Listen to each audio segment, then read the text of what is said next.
My parents sold my dying grandmother's antique ring, the one she explicitly left to me, and used the $95,000 to buy my sister a luxury car. They thought Grandma was too weak to notice, too far gone in her hospice bed to care about worldly possessions. They were wrong. When I whispered the truth to her, she didn't cry. She simply opened her eyes, picked up her phone with a trembling hand, and said, "It is time for them to meet my attorney."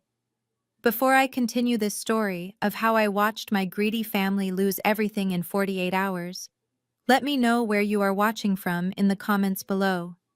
Please hit like and subscribe if you have ever had to protect a loved one from the people who were supposed to care for them the most. The brakes on my 10-year-old Honda Civic squealed in protest as I turned into the parking lot of the Serenity Hospice Care Center. I was exhausted. My eyes were burning from another double shift at the appraisal firm, but I needed to see Grandma B. The doctors said it could be any day now. My heart was heavy, my mind focused solely on holding her hand one last time. I was so lost in my grief that I almost didn't see the massive white object lunge out of a reserved spot directly into my path. I slammed on the brakes, my seatbelt locking tight against my chest, as my car juddered to a halt mere inches from the bumper of a pristine pearl-white Range Rover. The size of the thing was obnoxious, gleaming aggressively under the afternoon sun. Before I could even catch my breath, the other driver laid on the horn. It wasn't a short tap. It was a long, sustained blast of entitlement that echoed off the brick walls of the medical center. I watched the driver's door fly open. Out stepped Hunter, my brother-in-law. He adjusted his designer sunglasses, looking at my battered Honda like it was a cockroach he had just found on his dinner plate. He didn't ask if I was okay. He didn't apologize for cutting me off. "Watch where you are going, Jordan," he shouted, walking toward me with that swagger that always made my stomach turn. "This paint job costs more than your entire wardrobe. You nearly scratched the finish before we even got the Instagram photos." I stepped out of my car, shaking from the adrenaline. "Hunter, what are you doing?" I asked, my voice trembling slightly. "This is a hospice. Grandma is upstairs dying. Why are you driving like a maniac in the parking lot?" Hunter just smirked, leaning back against the white SUV. "We are not just driving, Jordan. We are celebrating." That is when I saw them. My parents, Desmond and Patrice, and my younger sister, Monique. They were standing on the grassy verge next to the parking spots, and I could not believe what I was seeing. My father was popping the cork on a bottle of champagne. At a hospice, while his mother lay upstairs struggling to breathe. Monique waddled over her hand, resting protectively on her baby bump. She was glowing, dressed in a flowy pastel dress that probably cost half my rent. She looked at me, then at my car, and wrinkled her nose. "Great," Monique sighed, rolling her eyes. "Jordan is here. There goes the vibe." We were trying to get a perfect family shot with the new car, Jordan. "Could you maybe move your heap to the back lot? You are ruining the aesthetic." I stared at her, dumbfounded. A new car? I looked back at the Range Rover. It still had the giant red bow on the hood. The paper dealer tags were visible in the window. This was a $95,000 vehicle. I knew the price because I appraise assets for a living. I knew exactly what kind of financial weight that car carried. "Mom," I said, turning to Patrice, who was busy pouring sparkling wine into plastic flutes. "Dad called me last week begging for $500 to keep the lights on at your house. You said you were broke. You said you couldn't afford Grandma's medication copay. How on earth did you buy a brand new Range Rover?" Patrice took a sip of her drink, leaving a lipstick stain on the rim. She waved her hand dismissively at me, her bracelets jingling. "Oh, stop being so dramatic, Jordan. We handle our business. God provides for the faithful. Besides, this isn't for us. It is for your sister." Dad stepped forward, chest puffed out, looking every bit the proud patriarch, despite the fact that I knew his credit score was lower than his shoe size. "Monique is carrying the first grandson of this family," he announced, slapping the hood of the car. "She needs safety. She needs reliability." Hunter's coupe was too small for a car seat. We pulled some strings, moved some assets around. We made it happen because that is what family does. We sacrifice for the future. I looked at Hunter. He was smirking, running his hand along the leather interior of the driver's side door. He caught my eye and winked. Jealousy is an ugly color on you, Jordan, Hunter said smoothly. Just because you are almost 30 and single doesn't mean you have to rain on Monique's parade. Maybe if you found a husband who could provide, you wouldn't be driving a lawnmower with doors. The insult stung, but my appraiser brain was working overtime. Moving assets. What assets? They didn't own their house. Grandma B did. They had maxed out every credit card. Hunter was a trust fund baby whose allowance was cut off by his father last year. There was no money. Math does not lie, and the math was not adding up. I walked closer to Monique. She was beaming, posing for a selfie against the side mirror. Let me see the interior, I said, trying to keep my voice level. Monique hesitated, then flashed a blindingly fake smile. Look, but don't touch. I don't want your work grime on the beige leather. As she held up her hand to block the sun for her photo, something caught my eye. Or rather, the absence of something. Monique loved gaudy jewelry. She usually wore stacks of gold rings, cheap costume pieces that sparkled from a mile away. But today her hands were bare, completely bare. Where are your rings? I asked. Monique yanked her hand down, hiding it behind her back. Her eyes darted to Mom, then to Hunter. My fingers are swelling from the pregnancy. She snapped, her voice pitching up an octave. It is uncomfortable. Why are you interrogating me? Can't you just say congratulations and go see Grandma? Or are you too bitter to be happy for anyone else? Patrice stepped in between us, physically pushing me back. That is enough, Jordan, she hissed, her voice dropping to that low, dangerous tone she used when she wanted to remind me of my place. We are having a moment, a happy moment. Your sister deserves this. If you cannot behave, go upstairs. Don't bring your negative energy around my grandson. I looked at them, really looked at them, my father avoiding my gaze by inspecting the tires. My mother aggressive and defensive, Hunter arrogant and cruel, and Monique hiding her hands. A knot of dread formed in my stomach. It wasn't just jealousy or anger anymore. It was suspicion, cold, hard suspicion. $95,000, cash down payment likely given their credit. I looked up at the third-floor window of the hospice center. Grandma B's room. I am going to see Grandma, I said quietly. Good Hunter laughed, popping a strawberry into his mouth. Tell the old bat we said hi. And tell her she is going to love the ride home in this chariot when she gets discharged. He laughed. They all laughed. But I knew Grandma wasn't getting discharged.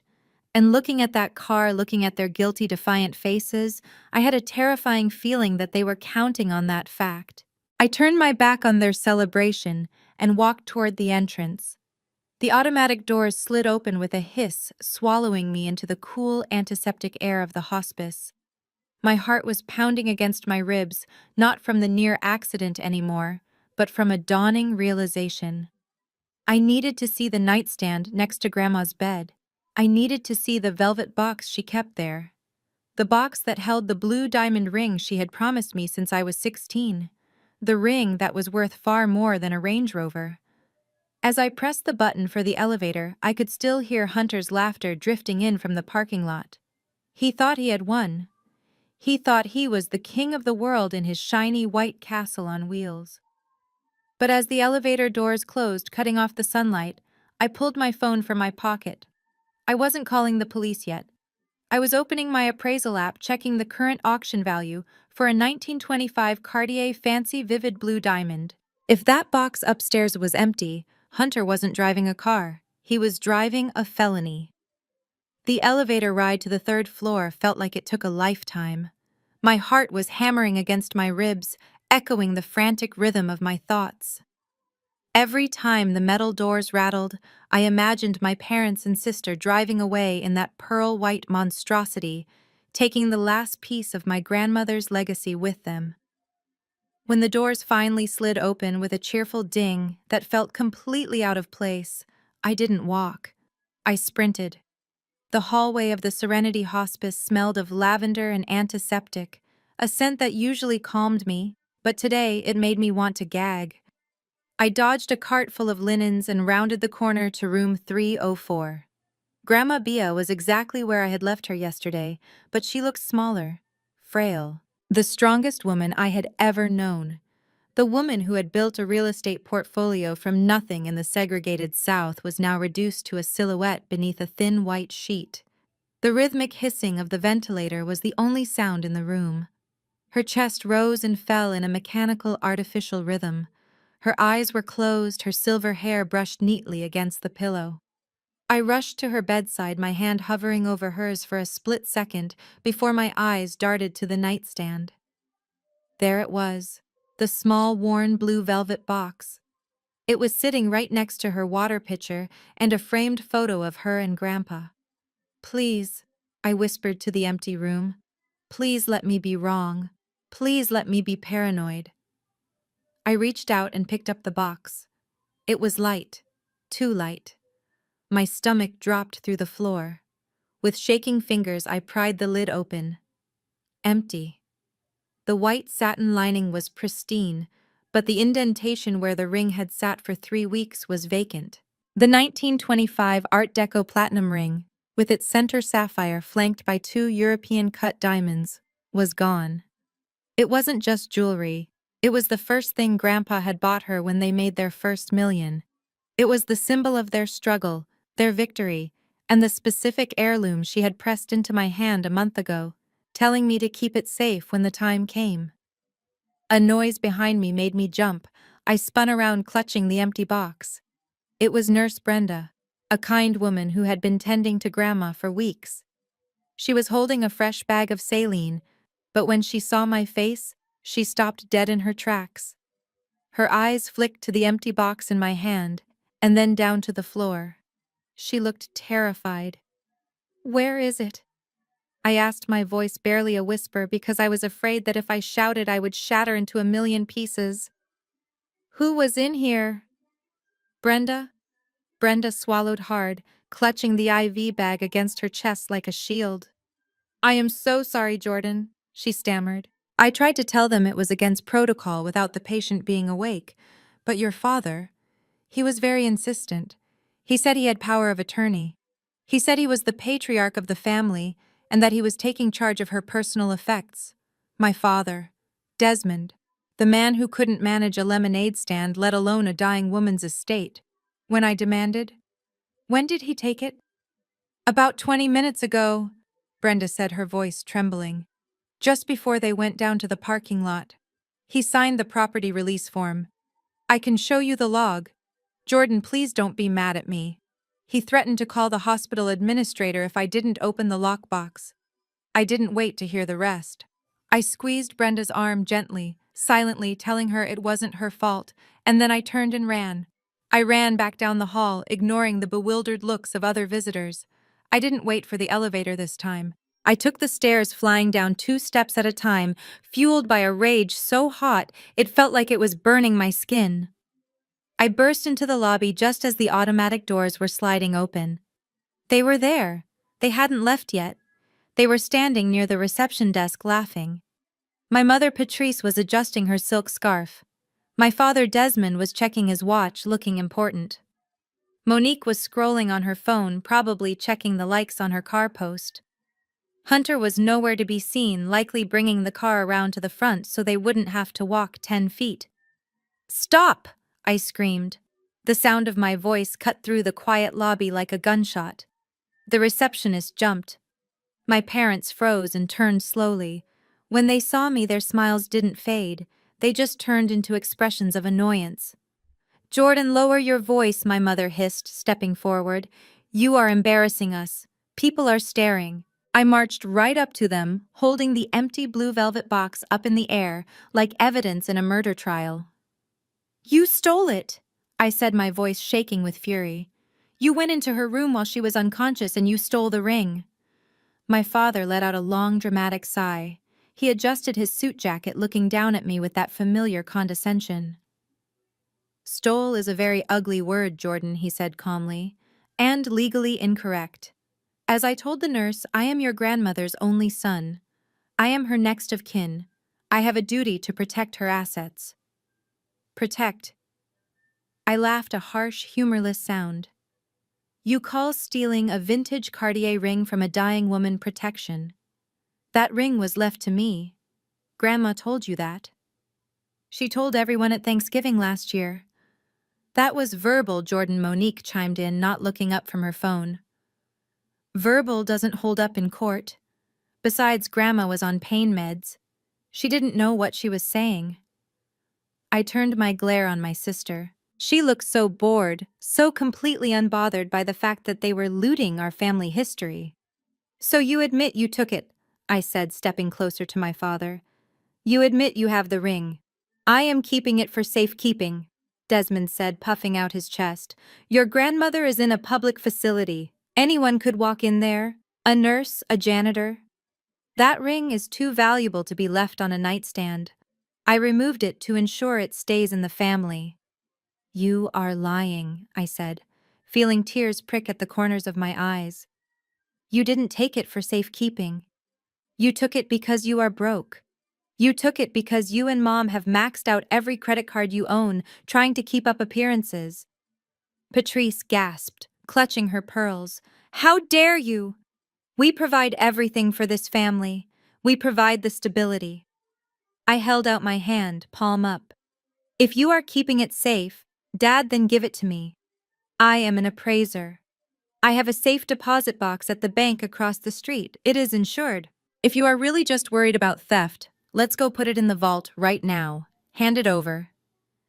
Desmond's eyes darted to the left. He licked his lips. He started to sweat. I don't have it on me, he stammered. I put it in a secure location, where I pressed stepping into his personal space. Where is the secure location? Dad, is it in your pocket? Is it in Mom's purse? Or did you already sell it? Did you drive straight from the pawn shop to the car dealership? Don't be ridiculous, my mother snapped. We would never sell Mother's jewelry. That is a family heirloom. Then show it to me, I screamed, losing my composure entirely. Show me the ring right now. Desmond looked trapped. He looked at Patrice, then at the exit. He was searching for a lie, but he wasn't fast enough. It is safe.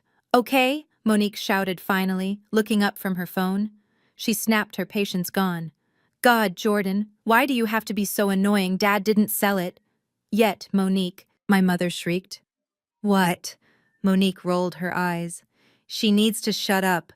Jordan, the ring is fine. It was just an old piece of junk anyway. We traded it up. Traded it up, I whispered. What does that mean? Monique smirked, pointing a manicured finger toward the glass doors where Hunter was pulling up in the gleaming white Range Rover. We leveraged it, she said, as if she were a financial genius. We used it as collateral to secure the down payment.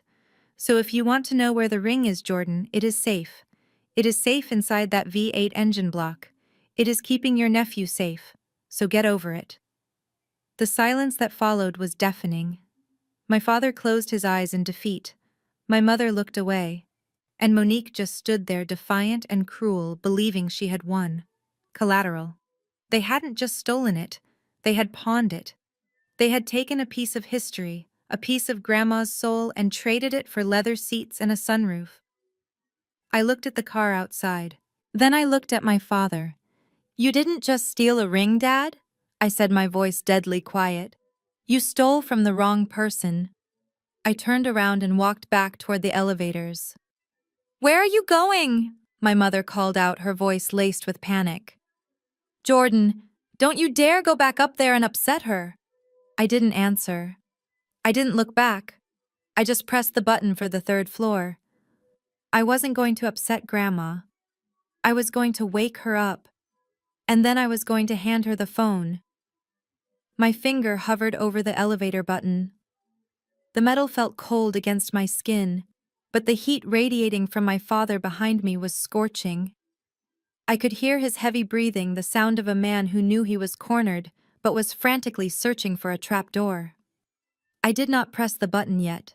I just stood there staring at my reflection in the brushed steel doors, waiting for him to admit the ugly truth I already knew. "Don't go up there, Jordan." My father's voice was low, pleading, but edged with a desperate sort of anger. "You cannot wake her up. It is cruel." I turned slowly. "Cruel?" I asked. "You want to talk to me about cruelty?" Cruelty is stripping a dying woman of her most prized possession while she is helpless. Cruelty is lying to her face.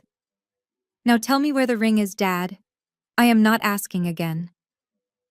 Desmond wiped a bead of sweat from his forehead.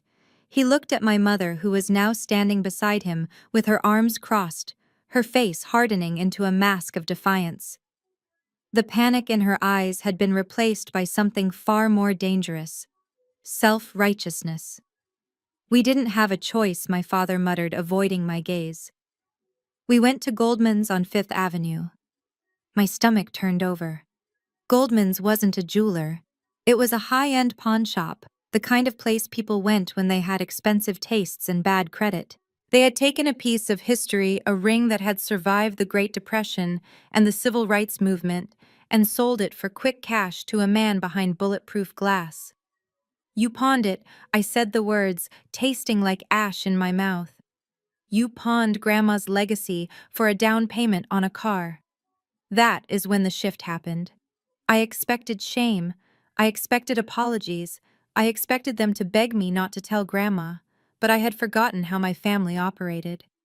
When they are caught doing something wrong, they don't apologize. They attack. They twist reality until you are the one questioning your own sanity. My mother stepped forward, the heels of her designer boots clicking sharply on the tile floor. She didn't look sorry. She looked furious. "Stop acting so high and mighty, Jordan," she snapped. "You are looking at this all wrong because you are selfish. You have always been selfish." I blinked, stunned. "I am selfish. I work 60 hours a week. I pay my own bills. I drove here straight from work to hold her hand. You just stole from her." "We did not steal." Patrice interrupted, her voice raising in volume. "We reallocated resources for the good of this family. Look at your sister Jordan. Look at her." She gestured dramatically to Monique, who was standing by the reception desk, rubbing her baby bump with a practiced look of vulnerability. "Monique is carrying the first grandson of the Jenkins line." My mother continued, her voice trembling with fake emotion. "She is carrying the heir. That baby is the future of this family. Do you know how dangerous the roads are these days? Do you know the crash statistics for small cars? We needed that Range Rover to ensure the safety of your nephew." I stared at her, my mouth slightly open. "You are using the baby as a shield. You are justifying grand larceny with safety ratings."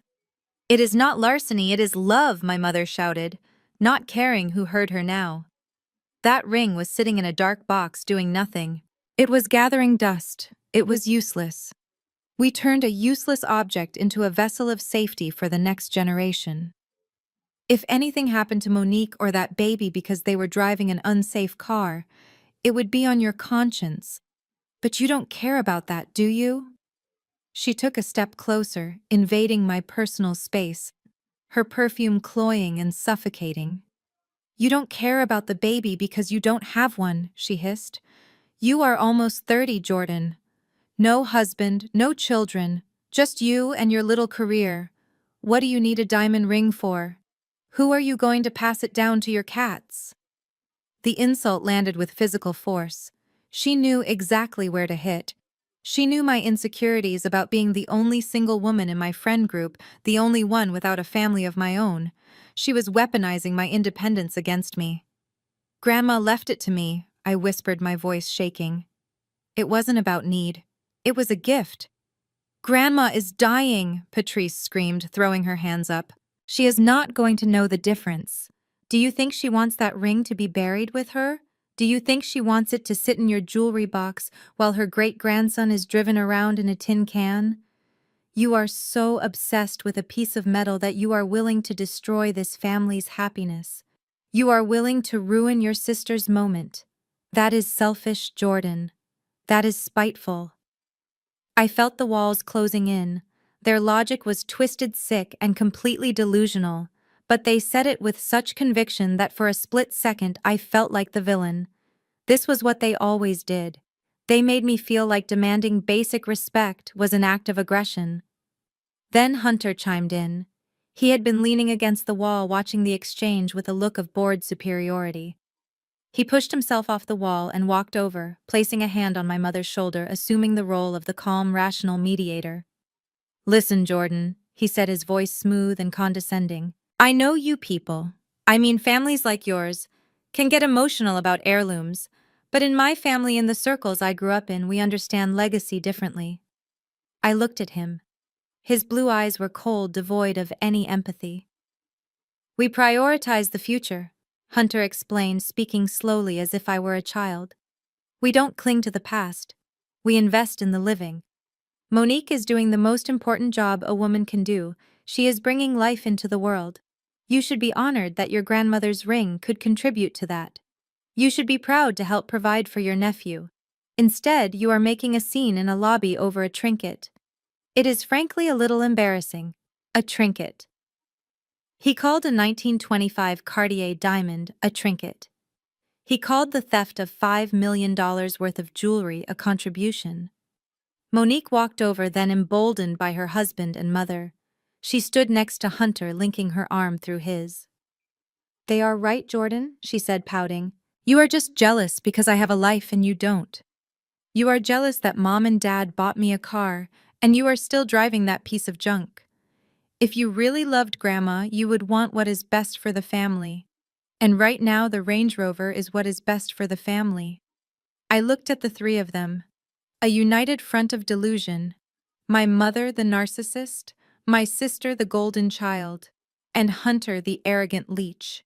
They stood there, walling me off, judging me, stripping me of my rights and my dignity.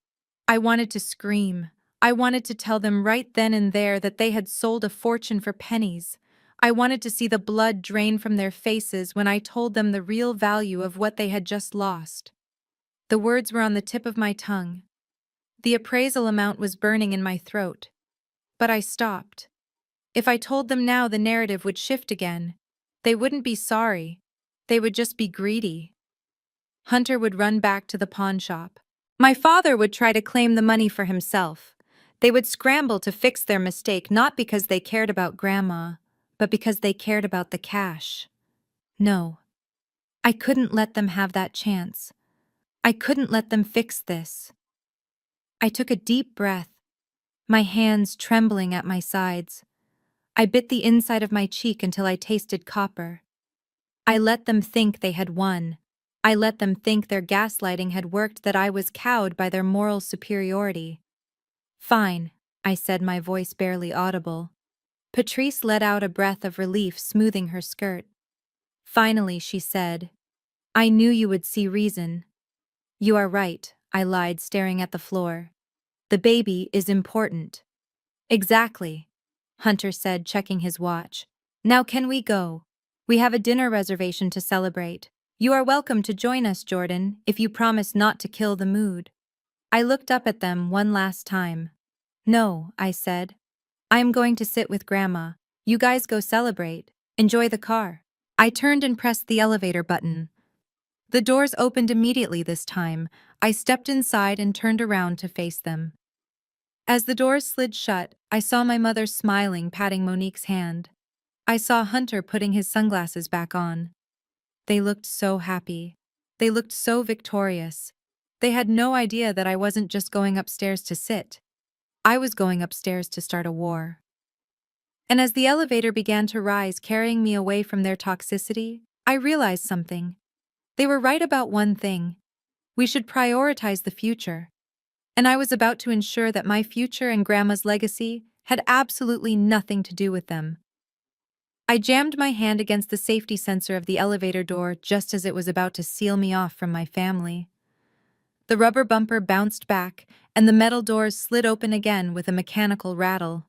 My mother let out an exasperated sigh, throwing her hands up as if my mere presence was a physical assault on her patience.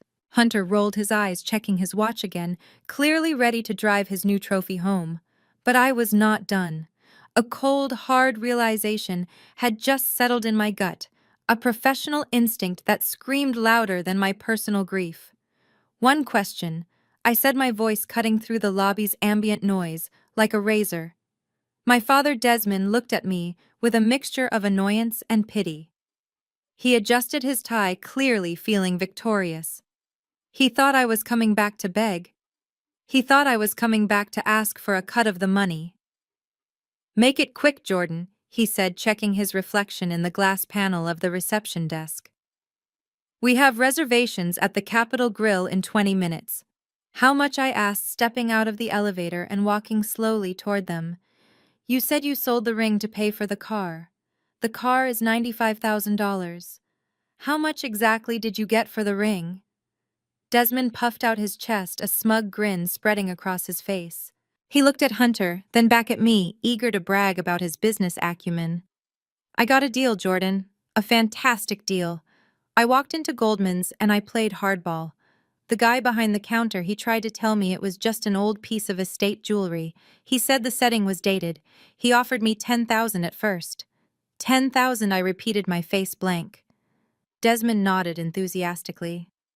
"But your father knows how to negotiate." I told him it was a family heirloom. I pushed him. I got him all the way up to $95,000 cash. He said he was practically robbing himself, but I wouldn't take no for an answer. I turned a dusty old ring that was worth maybe 10 grand into a luxury SUV. That is what you call leverage. He waited for applause. He waited for me to look impressed. Instead, I started to laugh. It wasn't a happy laugh.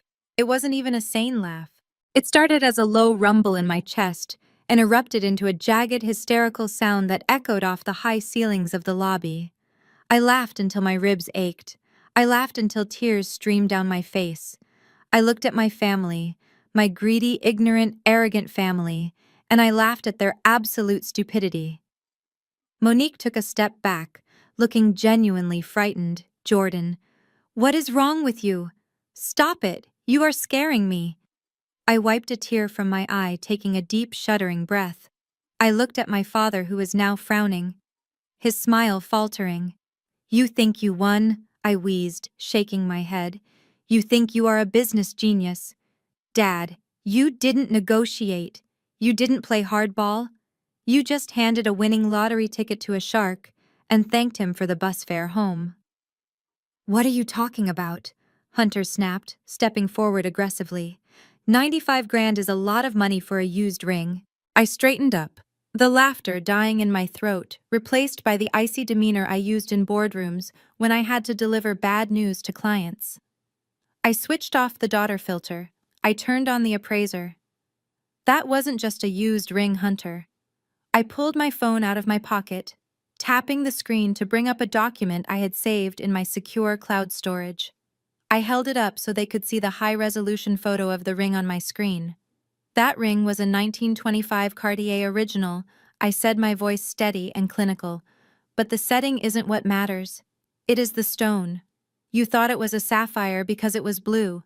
It wasn't a sapphire. It was a Type 2B diamond." My mother blinked, confused. "A diamond? Diamonds are white." "Not all of them." "Mom," I corrected her. "Boron impurities create a blue hue. It is one of the rarest geological occurrences on Earth. And that specific stone? It wasn't just any blue diamond. It was graded fancy, vivid blue. It belonged to the Comtesse de Vendôme before Grandma's father bought it at an auction in Paris in the 50s. I have the papers. I have the GIA certification. I have the entire provenance saved right here on my phone because Grandma wanted me to insure it next week." I took a step closer to my father. He was starting to look pale. The sweat on his forehead was no longer from the heat. It was cold clamminess. The guy at the pawn shop knew exactly what he was looking at, Dad. I continued, my voice dropping to a whisper. "He probably almost had a heart attack when you walked in. He offered you 10,000 to test you. When he realized you had no idea what you were holding, he gave you 95,000 to get you out of the store before you Googled it." "So," Monique asked, her voice wavering, "so it is worth, what, 100 grand? We still got a car out of it." I looked at my sister. I looked at the car outside. Then I looked at my father, whose eyes were wide with a dawning horror. Dad, the last fancy.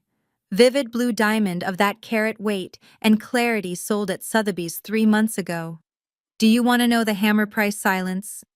Absolute suffocating silence. Even the receptionist had stopped typing to listen.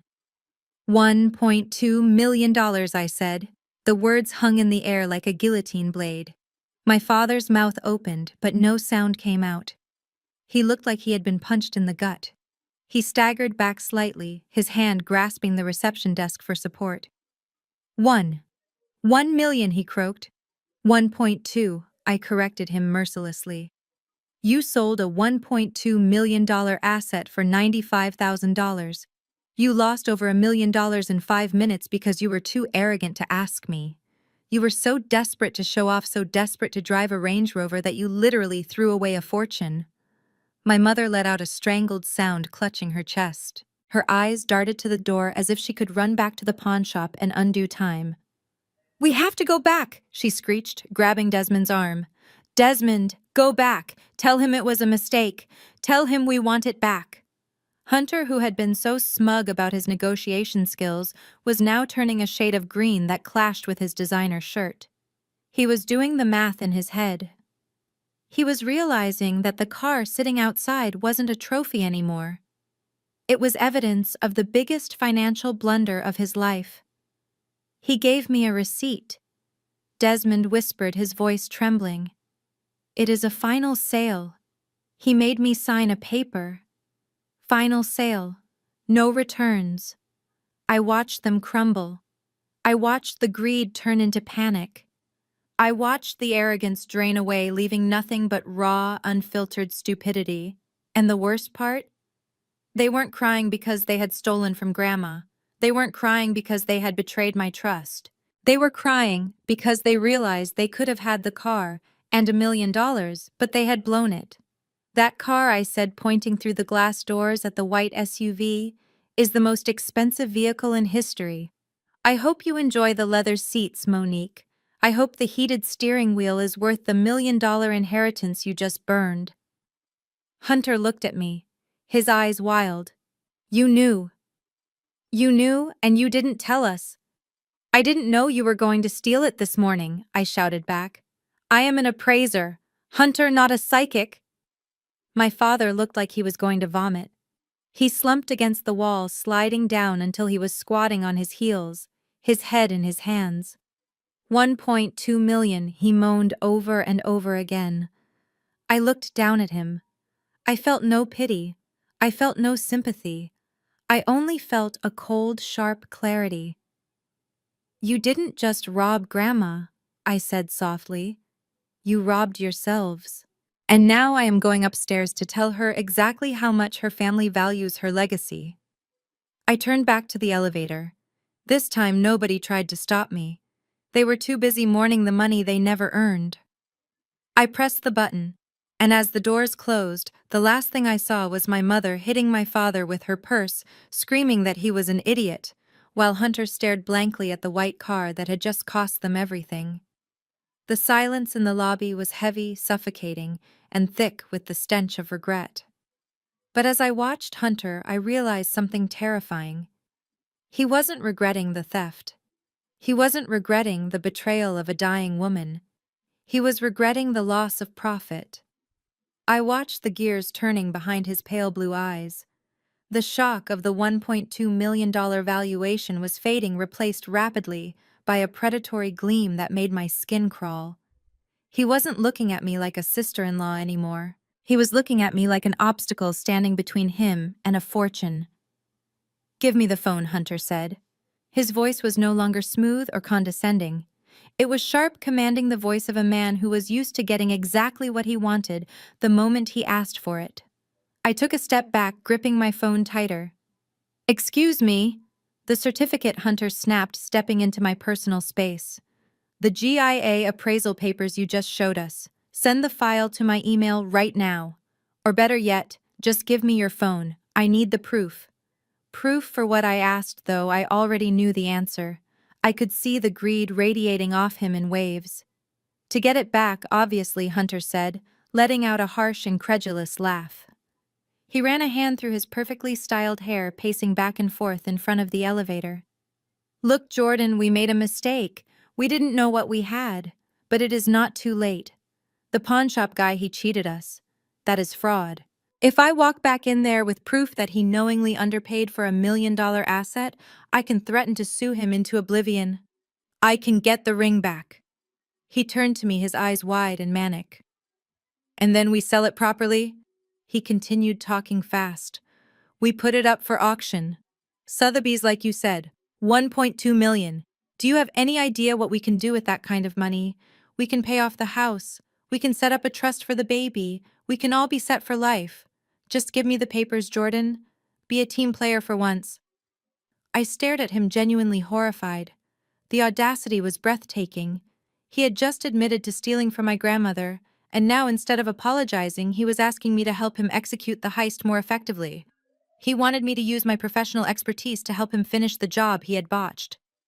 You are insane, I said, my voice trembling with rage. You think I am going to help you? You think I am going to hand over the documentation so you can go back and re-steal the ring to sell it for a higher price? That ring belongs to Grandma B. It belongs to me. It is not merchandise for you to flip because you are too lazy to get a job. Hunter's face darkened. The charm evaporated completely, revealing the nasty, entitled bully underneath. He took another step toward me, towering over me, using his height to intimidate. Watch your mouth, Jordan, he growled. You are talking to the future father of this family's heir. And you are forgetting who I am. You are forgetting who my father is. I stood my ground, though my heart was hammering against my ribs. I don't care who your father is, Hunter. You should, he hissed. My father is a retired federal judge. He still plays golf with the district attorney every Sunday. Do you really think a little pawn shop transaction is going to stick to me? If I want that ring back, I will get it back. And if you stand in my way, if you withhold that documentation, I will make sure my father knows exactly who to target. He leaned down, his voice dropping to a menacing whisper. We can make your life very difficult, Jordan. One phone call from my dad and your appraisal license gets reviewed. One phone call and your reputation in this town is toast. You are a nobody. You are a glorified antique dealer living in a rented apartment. Do not go to war with people who actually matter. I looked at my parents. I waited for them to step in. I waited for my father to tell Hunter to back off, for my mother to defend her daughter against these threats. But they said nothing. Desmond was biting his lip, looking at the floor, probably calculating his share of the $1 million.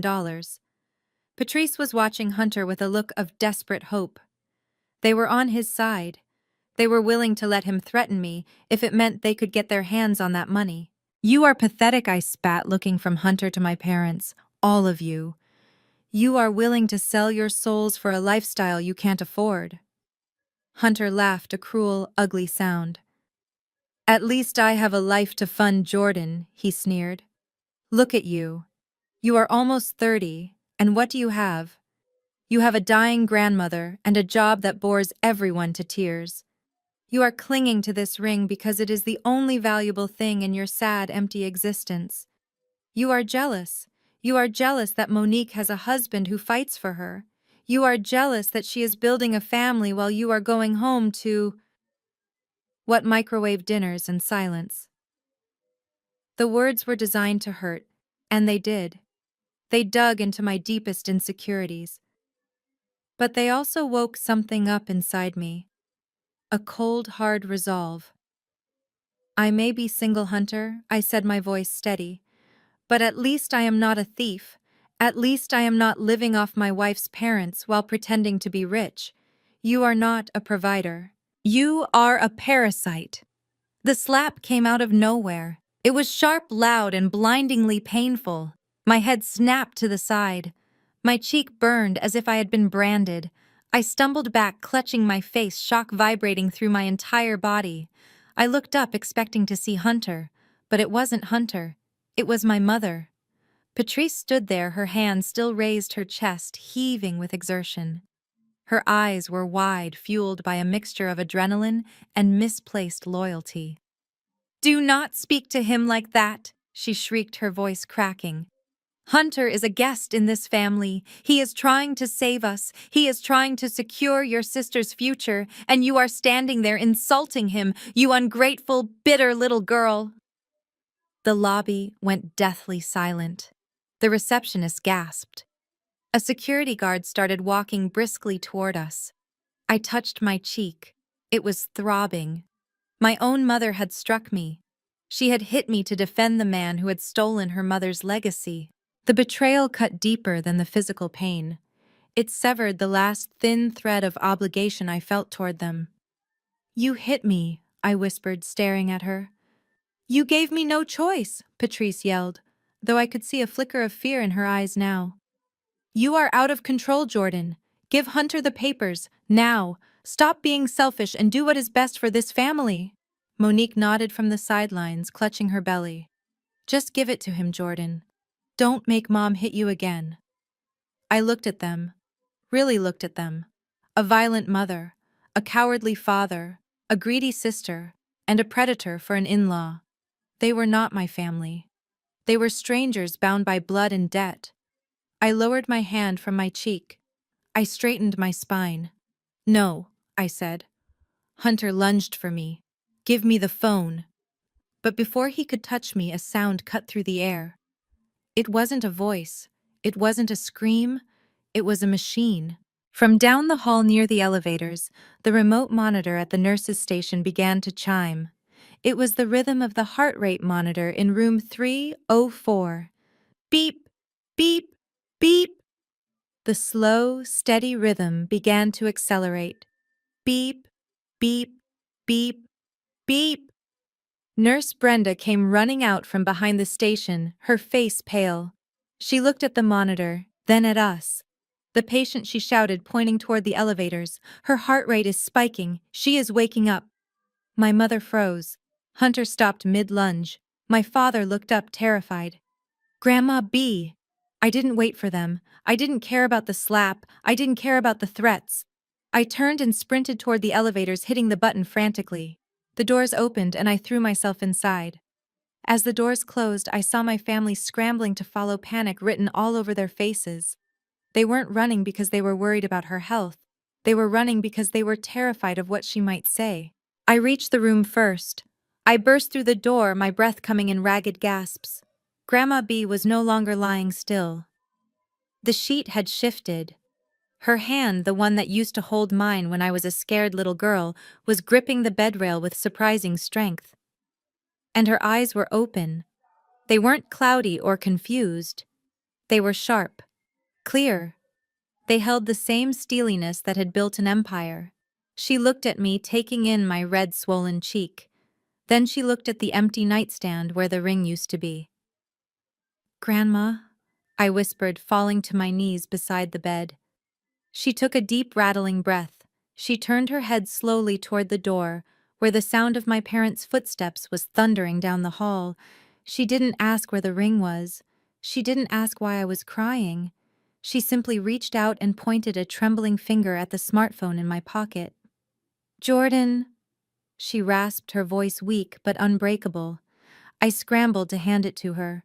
She didn't dial 911. She didn't call the doctor. Her thumb hovered over the speed dial, landing on a contact she had saved years ago for a moment exactly like this. "Put it on speaker," she commanded. I did. And as the line connected and my parents burst through the door, breathless and terrified, Grandma B spoke the words that would bring their house of cards crashing down. "Elijah," she said into the phone, staring dead at my father. "It is Beatrice. The vultures have finished eating. It is time to close the trap." The sound of the heart monitor was the only thing that felt real in that room. The rhythmic beeping had accelerated not into the chaotic alarm of cardiac arrest, but into the steady, strong cadence of a heart that was very much alive. I stood by the window, clutching my grandmother's phone, watching the circus unfold before me. My parents and sister had burst into the room with the energy of a tornado, but it was a performance. It was theater, and it was sickening. My mother, Patrice, immediately threw herself across the bottom of the hospital bed. She buried her face in the sheets, letting out a wail that sounded practiced, like she had rehearsed it in front of a mirror for this exact moment. "Mother," she sobbed, her shoulders shaking violently. "Please do not leave us. We are not ready. We love you so much." My father, Desmond, stood by the head of the bed, placing a trembling hand on Grandma's shoulder. He wasn't looking at her face. He was looking at the machines, his eyes darting back and forth, trying to calculate how much time he had left to secure his position as the grieving patriarch. "It is okay, Mama," he said, his voice thick with fake emotion. "You can let go. We are here. I will take care of everything. I have the car ready to take you home. I will handle the estate." Monique hovered by the door, unwilling to get too close to the smell of antiseptic and sickness. She squeezed Hunter's hand, whispering loudly enough for everyone to hear. "Is she going? Is this it? What about the will? Did she sign the amendment?" I wanted to scream. I wanted to throw them all out. But I couldn't move. I was frozen, my eyes locked on Grandma B's face, because I saw what they were too busy acting to notice. I saw her jaw tighten. I saw the way her hand, which Desmond was patting patronizingly, curled into a fist. It wasn't a spasm. It was a weapon being formed. Patrice let out another dramatic moan, clutching Grandma's legs. "Oh God, take me instead. She is the rock of this family. We cannot survive without her guidance." That was the breaking point. Suddenly, Grandma B's leg jerked. She didn't just move. She kicked. She kicked my mother's arm with enough force to send Patrice stumbling back against the wall of the hospital room. The wailing stopped instantly. The room went deathly silent. Desmond froze, his hand hovering in midair. Monique gasped, covering her mouth. Hunter took a step back, bumping into the crash cart. Grandma B opened her eyes. They were not the eyes of a woman on death's door. They were sharp, clear, and burning with a cold, terrifying intelligence. She took a deep, rattling breath, her chest rising and falling with effort, but her gaze was steady. She looked at Patrice, who was staring back in horror, clutching her bruised arm. "Get off my bed, Patrice," Grandma rasped. Her voice was rough from disuse, sounding like gravel grinding against glass, but every word was perfectly enunciated. "You are wrinkling the sheets." My mother's mouth opened and closed like a fish out of water. Mother, you are... you are awake." Grandma slowly turned her head. She ignored my mother and locked eyes with my father. Desmond looked like he had seen a ghost. He pulled his hand back as if he had been burned. "And you, Desmond?" She continued, her voice gaining strength with every syllable. "Stop hovering over me like a vulture waiting for the carcass to cool. I am not dead yet, and I certainly am not going anywhere in a car bought with stolen money." Desmond turned a shade of gray that I had never seen on a human being before. He looked at me, then back at his mother. "Mama, you heard that," he stammered. "You were in a coma. The doctor said you were unresponsive." Grandma let out a dry, humorless chuckle. It was a terrifying sound. "Unresponsive does not mean deaf, you fool," she spat. "I heard every word. I heard about the ring. I heard about the Range Rover. I heard you call my legacy a dusty old trinket. And I heard your wife slap my granddaughter because she was the only one in this room with a backbone." She pushed herself up. It was a struggle. Her arms shook with the effort, but when I stepped forward to help her, she held up a hand to stop me. She needed to do this herself. She needed them to see her strength. She sat up against the pillows, adjusting her hospital gown with dignity, transforming instantly from a patient back into the matriarch who had built a dynasty from nothing. "Jordan," she said, not looking at me. "The phone." I walked past my stunned family. I walked past Hunter, who was sweating profusely in his designer suit. I placed the smartphone into Grandma's outstretched hand. She didn't fumble. She didn't hesitate. She unlocked the screen with a swipe of her thumb and pressed a single button. She held the phone out in front of her, tapping the speaker icon so the entire room could hear the dial tone. Ring, ring. The sound echoed off the sterile walls.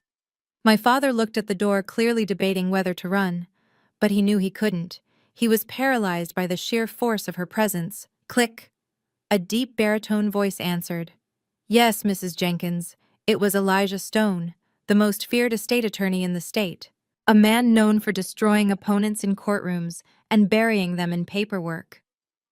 Elijah Grandma said, her eyes never leaving my father's face. It is Beatrice. Initiate Plan B. There was a pause on the other end of the line, a pause that felt heavy with implication.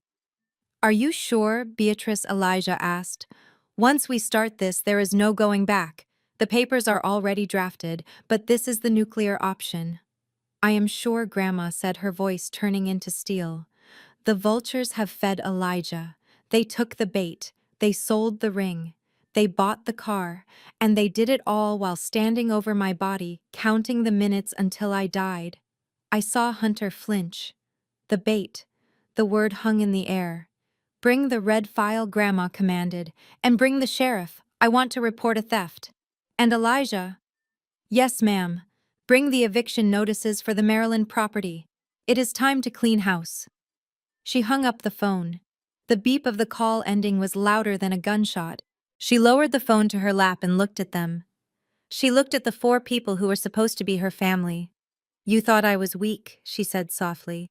You thought I was a senile old woman who wouldn't notice if her history was stripped away piece by piece. You thought you could wait me out. She shook her head slowly, a look of pure disgust on her face. I wasn't in a coma for the last 3 days, she revealed. The doctors and we had an understanding. I wanted to see who you people really were when you thought no one was watching.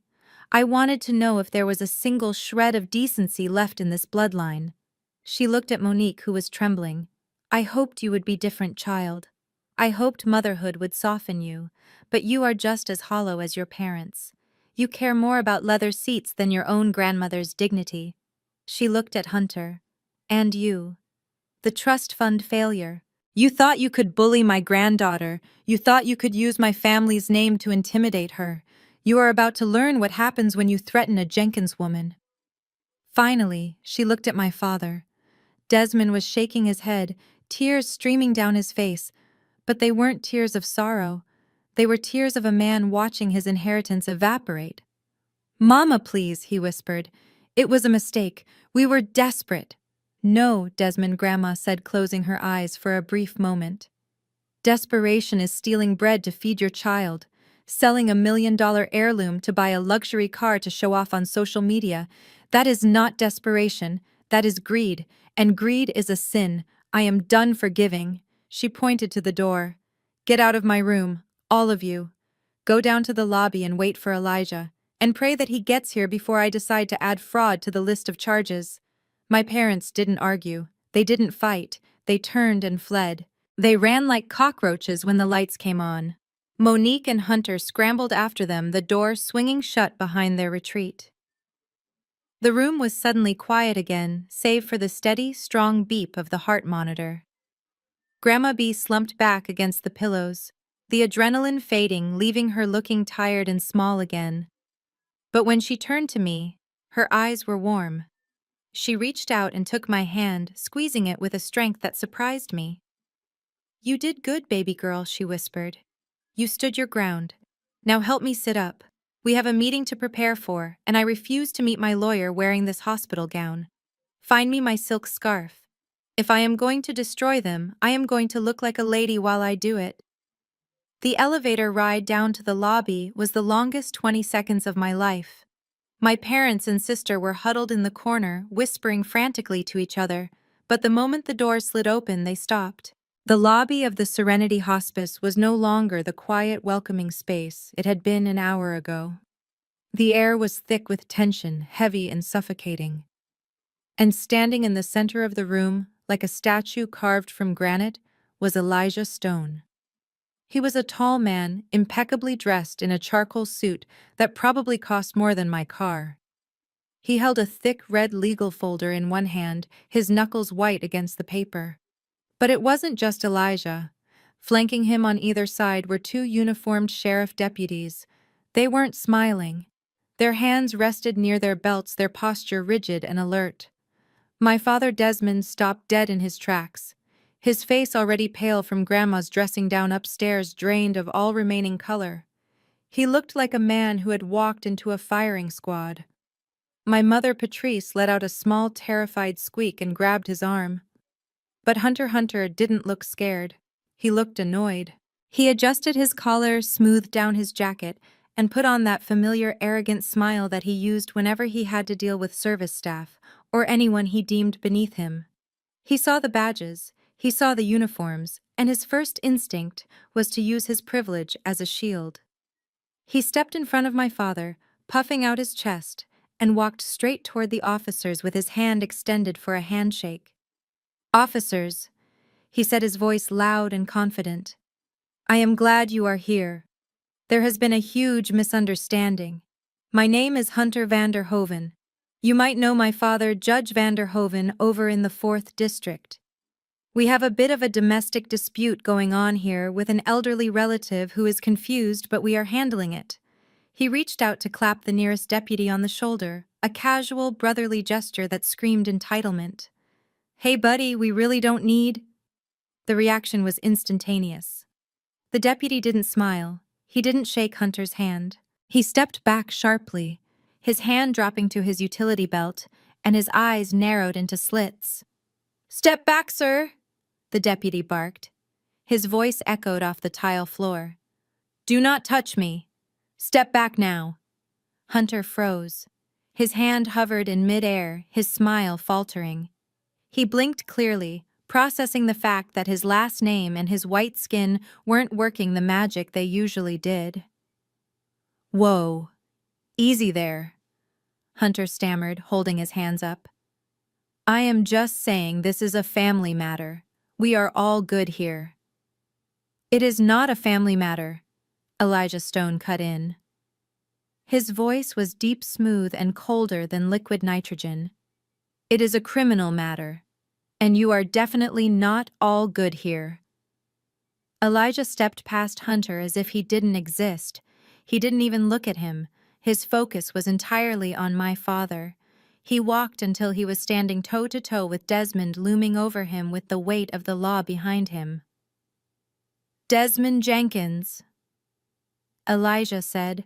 Desmond tried to speak, but his voice failed him. He swallowed hard and nodded. "Elijah, please," my father finally managed to choke out. "Mama is... she is confused. The medication, you know how she gets. I was just exercising my rights as her son." "Your rights?" Elijah repeated, a flicker of disgust crossing his face. He opened the red folder. "You operated under the assumption that your power of attorney granted you total control over Beatrice's assets. You assumed that because she was incapacitated, you could liquidate her property to fund your lifestyle." Desmond nodded vigorously, sensing a lifeline. "Yes, exactly. Power of attorney. I signed the papers last year. It was legal. I have the right to manage her personal effects." Elijah smiled. It wasn't a nice smile. It was the smile of a shark that had just scented blood in the water. "That is where you made your fatal mistake, Desmond. You assumed the ring was a personal effect." He pulled a document from the folder and held it up. It was a thick, bound deed with official seals. The Cartier blue diamond ring, along with the real estate portfolio and her investment accounts, was moved out of her personal name 5 years ago. It is the property of the Beatrice Jenkins Living Trust. My father stared at the paper, his eyes glazing over. He didn't understand. So he whispered, "I am the heir. I am the trustee." "No," Elijah said, snapping the folder shut. "You are the beneficiary. I am the trustee. And Beatrice is the grantor. The ring does not belong to her personally, and it certainly does not belong to you. It belongs to the trust." Elijah took a step closer, his voice dropping to a low, dangerous growl. "When you took that ring from her room and sold it, you didn't just steal from your mother. You embezzled assets from a legal financial entity. You bypassed the fiduciary protocols. You committed fraud against the trust." My mother Patrice finally found her voice. "But we needed the money." We are family. Surely the trust is for the family. The trust is for the benefit of the family, not for the liquidation of its assets by unauthorized parties, Elijah corrected her sharply. And because of the value of the item you stole, $1.2 million, this is not a civil dispute. This isn't a case for small claims court. He turned to the deputies. This is embezzlement. It is grand larceny in the first degree. It is a Class B felony. The word felony hung in the air like a guillotine blade. Hunter turned white. He started backing away slowly, trying to put distance between himself and my father. Monique let out a sob, clutching her stomach. Felony, Desmond whispered. No. No, Elijah, you cannot do this. I am her son. I am a deacon at the church. You cannot arrest me. I am not arresting you, Desmond, Elijah said calmly. They are. He nodded to the deputies. The two officers moved with practiced efficiency. They stepped around Hunter and flanked my father. Desmond Jenkins, the first deputy, said, his voice devoid of emotion. Turn around and place your hands behind your back. No. Patrice screamed. She lunged forward, grabbing at the deputy's arm. You cannot take him. He is a good man. He is a father, ma'am. Step back, or you will be charged with obstruction. The second deputy warned, physically blocking her path. My father looked at me. His eyes were wide, filled with a terrified, animalistic panic. He looked at me, pleading silently for me to intervene, to say something, to save him. Jordan, he cried out as the deputy grabbed his wrist. Jordan, tell them it was a misunderstanding. I stood there watching the man who had mocked my career, who had belittled my existence, and who had stolen my inheritance. I remembered the smirk on his face when he told me he had sold the ring. I remembered him laughing in the parking lot. I looked him in the eye. It wasn't a misunderstanding, Dad, I said quietly. It was a choice. The sound of the handcuffs clicking shut was the loudest noise in the lobby. Click, click. Desmond let out a broken sob as the cold steel bit into his wrists. His shoulders slumped. The arrogant patriarch, the man who thought he was untouchable because he was a man and a father, was gone. In his place was a criminal. Hunter, seeing the handcuffs, finally lost his composure completely. This is insane, he shouted, his voice cracking. You guys are making a huge mistake. My father will hear about this. You are arresting the wrong people. We were trying to help her. One of the deputies turned to Hunter. He looked him up and down with pure disdain. Sir, if you do not lower your voice and step away from the crime scene, I will find a pair of cuffs for you too. Being an accessory to a felony is a serious charge. Do you want to join your father-in-law? Hunter snapped his mouth shut. He looked at Desmond, who was now being marched toward the automatic doors. He looked at the police car waiting outside with its lights flashing.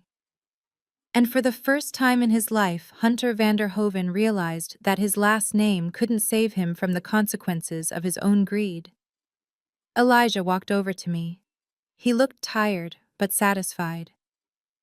Your grandmother sends her love, he said softly, handing me a tissue I didn't realize I needed.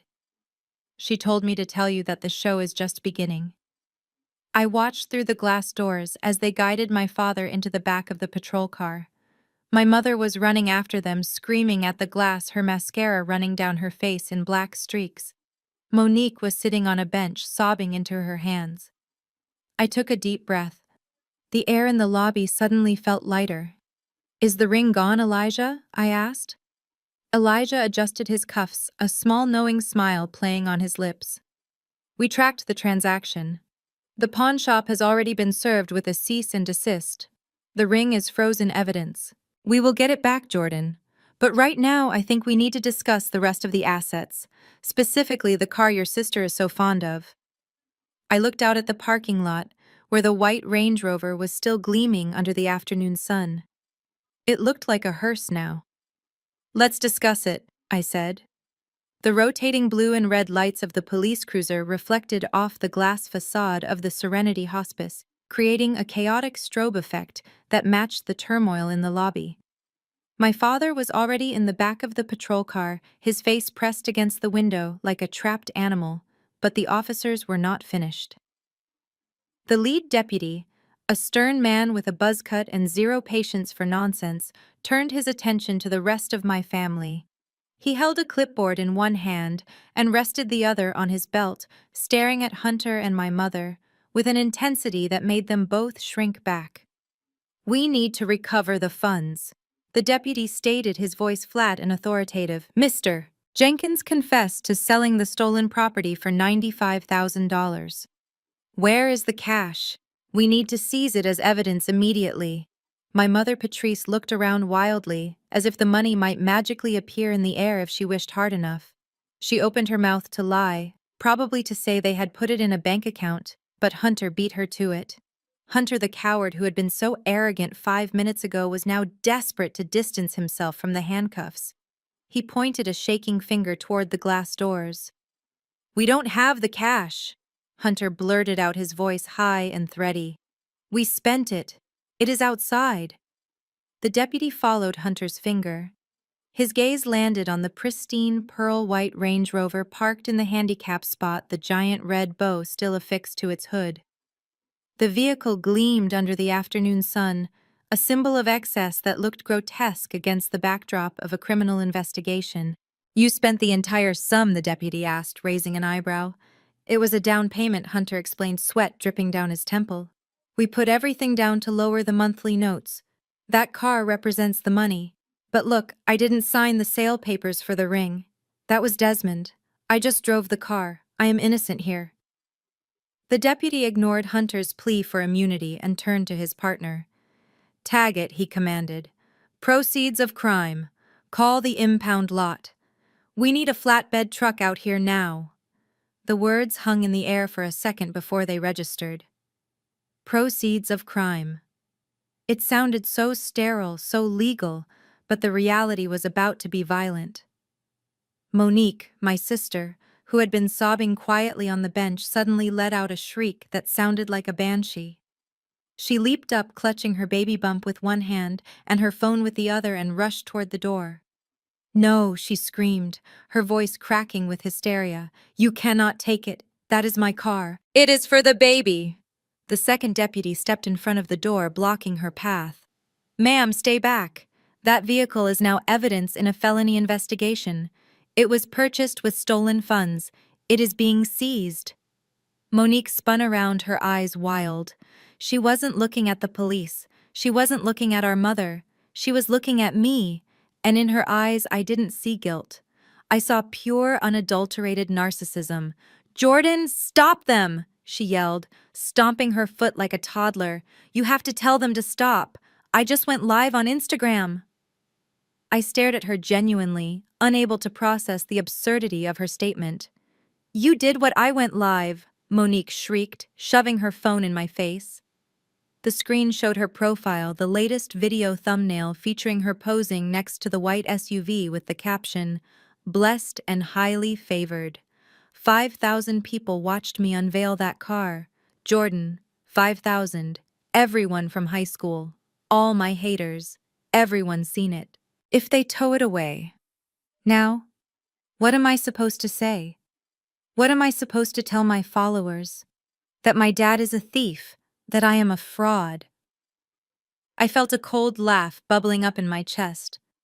Even in the face of legal ruin, even with her father in handcuffs 10 feet away, Monique's biggest fear wasn't prison or poverty. It was embarrassment.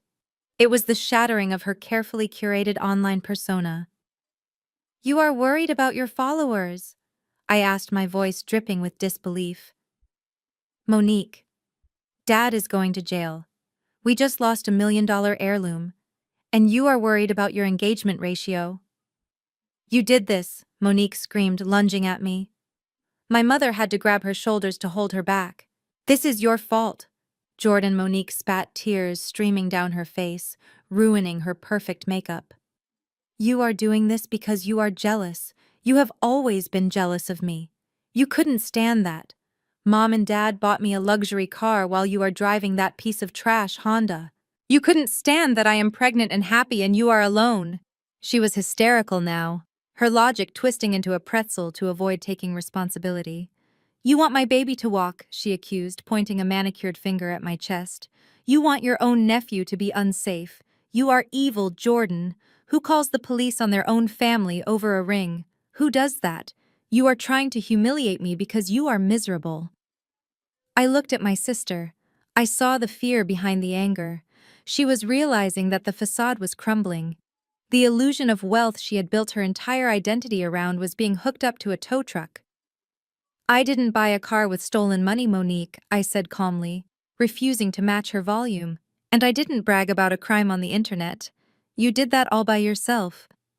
Outside, the heavy rumble of a diesel engine cut through the tension.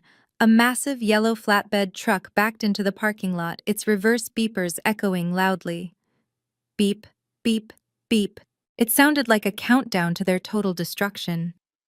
Hunter groaned, putting his head in his hands. "Oh God, my neighbors are going to see this on the news." The deputy walked over to Hunter. "Keys," he demanded. Hunter hesitated. He looked at the car, then at Monique, then at the gun on the deputy's hip. Slowly, painfully, he reached into his pocket and pulled out the shiny, weighted key fob. He dropped it into the deputy's palm. It was the surrender of his manhood, the end of his pretense as a provider. The deputy walked outside. We all watched through the glass wall of the lobby. It was like watching a silent film of a disaster.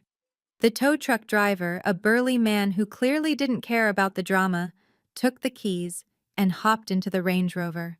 "No," Monique wailed, banging her fists against the glass. "Don't touch it. It has heated seats. It has a panoramic roof." The driver started the engine.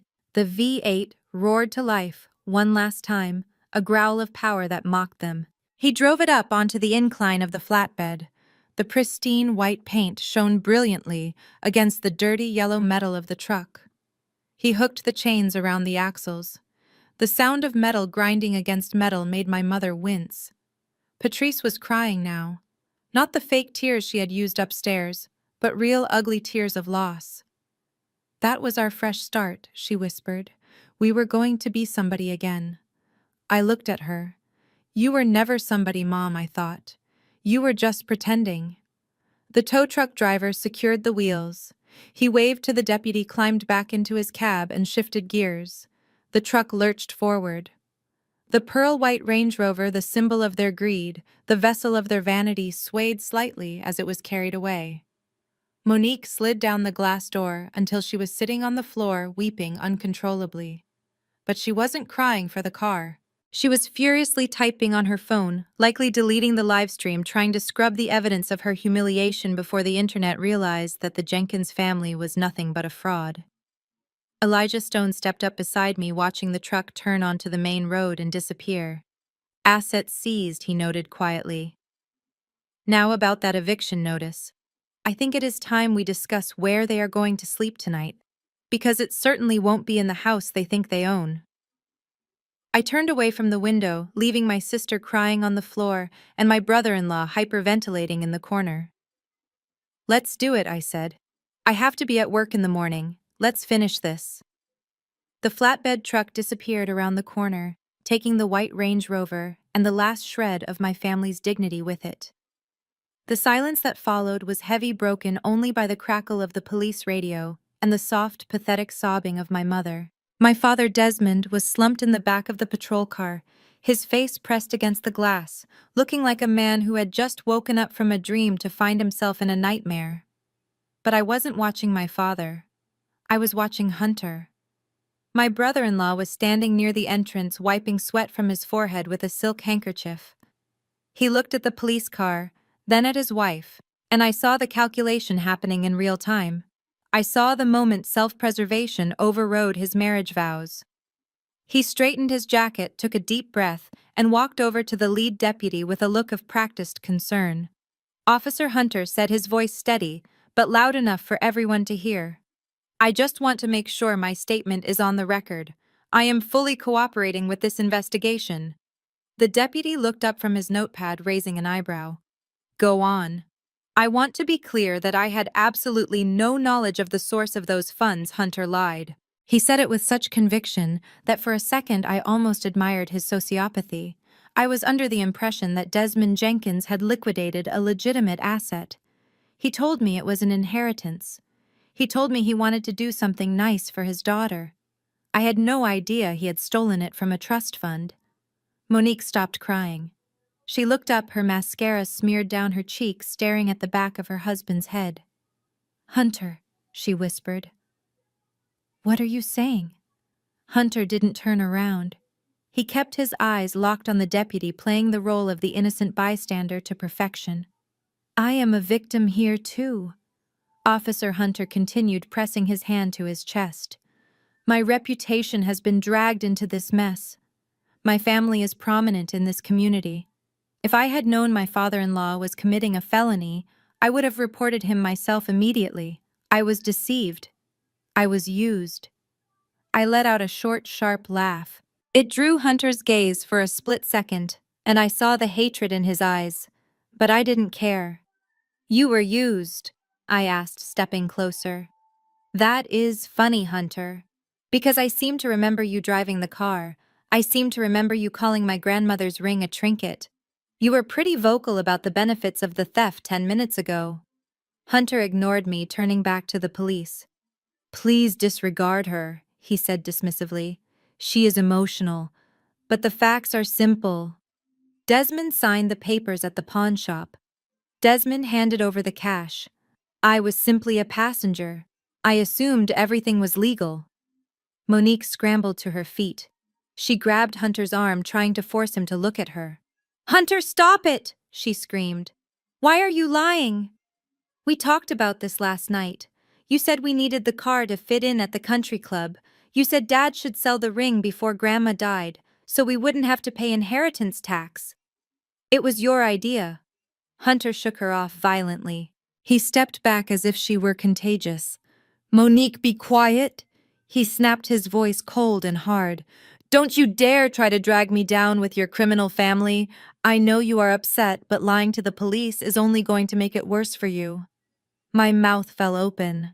He was gaslighting her in front of the cops. He was rewriting history while the ink was still wet. "You are unbelievable," I said, shaking my head. "You are actually throwing your pregnant wife and her parents to the wolves to save your own skin. I am telling the truth." Hunter insisted, smoothing his lapels. "I have a future to think about. I have a career. I cannot be associated with embezzlement." Suddenly, a roar erupted from the back of the police car. The deputy had opened the door to adjust Desmond's handcuffs, and my father had heard everything. Desmond lunged forward, thrashing against the restraint of the seatbelt, his face purple with rage. "You liar!" Desmond screamed, spit flying from his mouth. "You dirty lying snake! Sit back, sir," the deputy ordered, trying to push him back. "No. Let me speak," Desmond bellowed, staring straight at Hunter. "It was your pawn shop. You told me to go to Goldman's. You said you knew the owner. You said he would give us a cash deal under the table because you went to school with his son." The air in the parking lot seemed to freeze. Hunter stiffened. The deputy stopped pushing Desmond and looked over at Hunter. "Is that true?" the deputy asked. "Do you have a personal connection to the fence who bought the stolen goods?" Hunter's face went pale. I might have shopped there before." "That doesn't prove anything." "It proves conspiracy," I interjected helpfully, leaning against a concrete pillar with my arms crossed. "It proves premeditation." Desmond wasn't finished.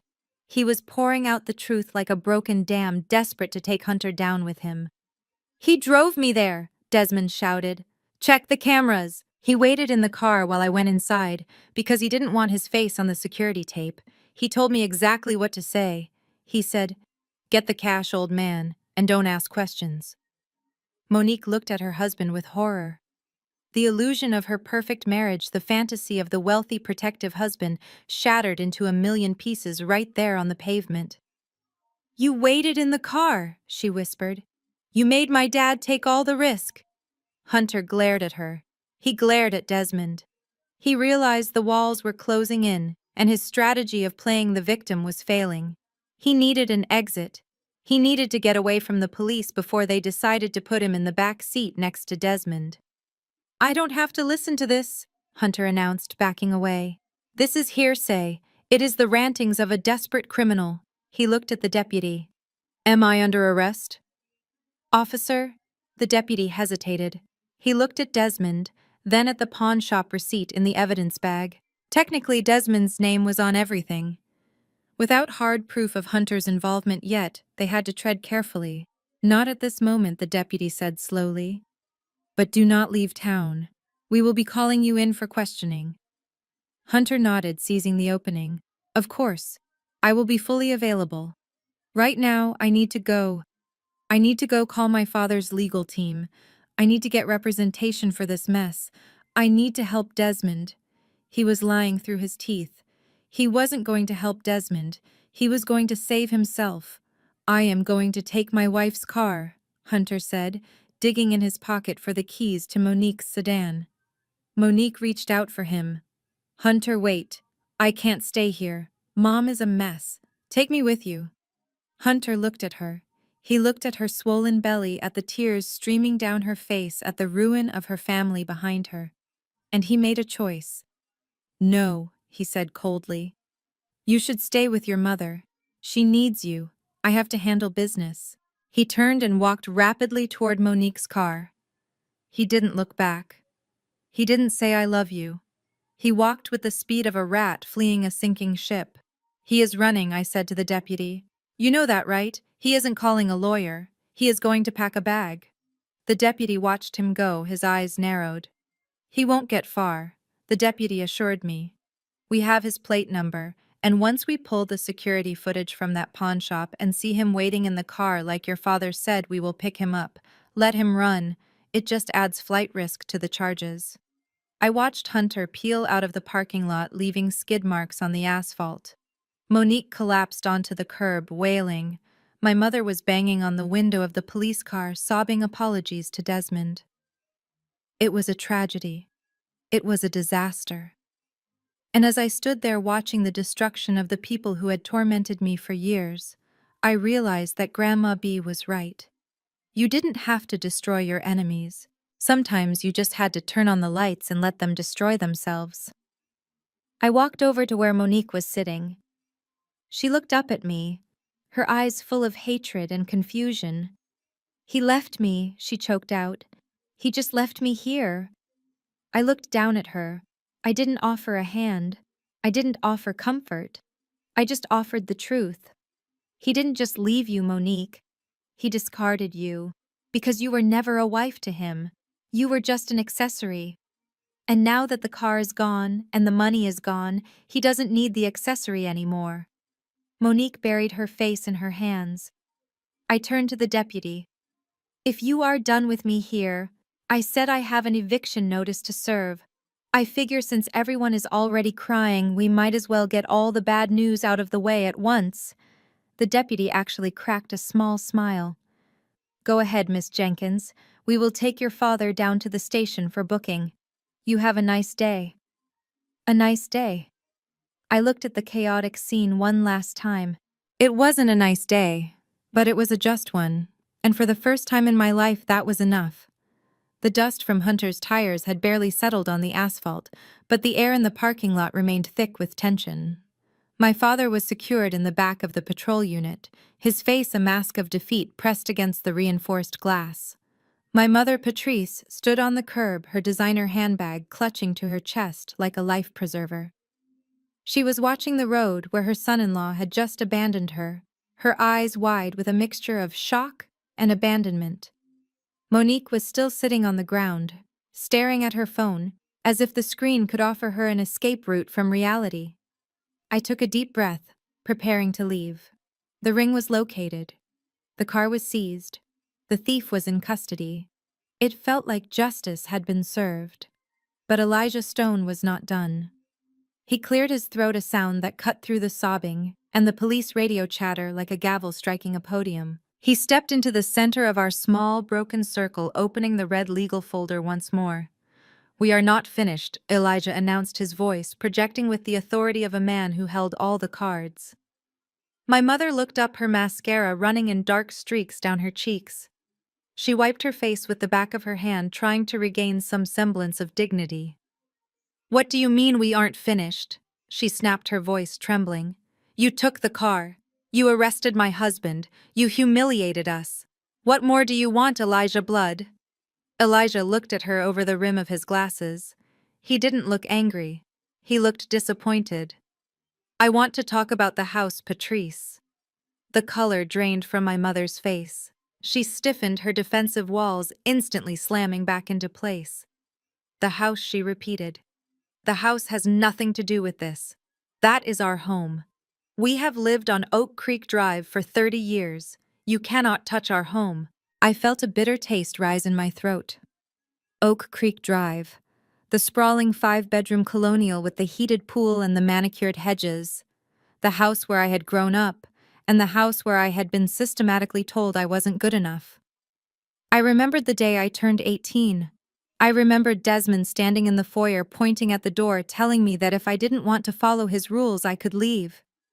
He had told me that it was his castle, and I was just a guest. I had packed my bags that night and slept in my car. For 10 years they had lorded that house over me. They hosted parties I wasn't invited to. They renovated the kitchen while telling me they couldn't afford to help with my tuition. "It is your home." "Is it?"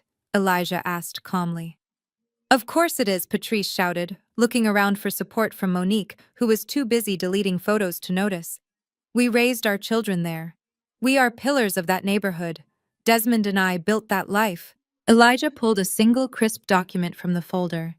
He held it up, allowing the sunlight to hit the official seal of the county recorder. "That is an interesting revision of history," Patrice Elijah said, "because according to the property records and according to the deed in my hand, you and Desmond do not own the property at 42 Oak Creek Drive. You never have." Patrice laughed, a nervous, high-pitched sound. "That is ridiculous. Mother gave us that house years ago. She said it was ours." "She said you could live there," Elijah corrected her. "There is a very distinct legal difference between ownership and tenancy." He walked over to the police car. He held the document up to the window so my father could see it. Desmond squinted at the paper, and I saw his shoulders slump even further. He knew. He had always known. "Beatrice Jenkins is the sole owner of the property," Elijah stated, turning back to my mother. 30 years ago, when Desmond's first business failed and you were facing bankruptcy, Beatrice bought the house. She paid cash, and she allowed you to move in so you wouldn't be on the street." He flipped the page. "She created a lease agreement," Elijah continued. "A very generous lease agreement. Do you recall the terms, Patrice?" My mother stayed silent, her lower lip trembling. "I will refresh your memory," Elijah said, his voice hard. "It is a tenancy at will. The rent was set at $1 per month. $1. For a mansion in a gated community. Beatrice paid the property taxes. Beatrice paid the insurance. Beatrice paid for the new roof last year. All you had to do was pay the utilities and maintain the property." I stared at my mother. $1. They had kicked me out of a house they were renting for less than the cost of a cup of coffee. They had acted like landed gentry, looking down on my apartment, sneering at my rent payments, all while living on my grandmother's charity. The hypocrisy was suffocating. So what? Monique piped up from the ground, finally engaging. "So Grandma owns the house. She isn't going to kick us out. She is in the hospital. She loves us." Elijah turned to Monique. "She does love you," he said softly. "That is why she tolerated the disrespect for so long. That is why she let you live there rent-free while you spent your money on designer clothes and luxury vacations instead of saving for your own future. She hoped you would use the opportunity to build stability. Instead, you used it to build an illusion." He looked back at the police car. "But there is a clause in the lease agreement," Elijah said, his voice becoming sharp and professional. "Clause 14B. It is a standard clause in most rental contracts, but in this specific document, Beatrice insisted on it." He tapped the paper with his index finger. "Termination upon criminal activity." My mother gasped. Her hand flew to her mouth. The lease clearly states that if the tenant or any member of the tenant's household engages in felony criminal activity, whether on or off the property, the lease is immediately null and void. Elijah looked at the police car where Desmond was sitting in handcuffs charged with grand larceny. Selling stolen property is a felony, Patrice Elijah said. Using the proceeds of that crime to purchase a vehicle is a felony. Your husband just violated the single most important clause in his housing contract. No, Patrice whispered. No, Elijah, please. You cannot do this. We have nowhere else to go. That is not entirely true, Elijah said, closing the folder. You have friends. You have the community you brag about so much. I am sure one of them will take you in. But as of this moment, the lease is terminated. He reached into his jacket pocket and pulled out an envelope. He handed it to my mother. She didn't take it, so he tucked it gently into the crook of her arm. This is a formal notice to quit, Elijah explained. Because of the nature of the breach and the fact that it involves a crime against the landlord, the eviction is expedited. You do not have 30 days. You do not have 2 weeks. He looked at his watch. You have 48 hours to vacate the premises. 48 hours! Monique screamed, scrambling to her feet. That is impossible. I have a nursery to set up. I have baby shower gifts in that house. We can't move a 5-bedroom house in 2 days. You should have thought about that before your husband and father decided to rob the landlord, I said, finally speaking up. Monique spun on me, her eyes filled with hate. This is your fault, she shrieked. You whispered in Grandma's ear. You made her do this. I didn't steal the ring, Monique, I said calmly. I didn't drive the getaway car. And I certainly didn't live in a house for 30 years without saving a dime of my own money. This isn't my fault. This is the consequence of your entitlement. Elijah signaled to the deputies. The locks will be changed on Sunday at noon, Elijah stated. Anything left inside after that time will be considered abandoned property and will be donated to charity. I suggest you start packing. And Patrice. My mother looked up, broken and sobbing. Do not take the appliances, Elijah warned. Beatrice bought those, too. I watched my mother crumble. The house was her identity. Without that address, without the ability to host her garden parties and her brunches, she was nobody. She was just a woman whose husband was in jail and whose son-in-law was on the run. The facade was gone. The windows were shattered. And the cold wind of reality was finally blowing through the halls of the Jenkins family. I turned to Elijah. Do you need me for anything else, I asked. Elijah shook his head. Go home, Jordan. Go get some rest. We will handle the cleanup. I walked toward my car, my beat-up Honda Civic that I paid for with my own money. I unlocked the door and sat in the driver's seat. I looked through the windshield at my mother and sister, who were now holding each other weeping in the parking lot of a hospice center. I felt a pang of sadness, but it was fleeting. They had made their bed. Now, for the first time in their lives, they actually had to lie in it. Or rather, they had to find a new place to lie, because the free ride was officially over.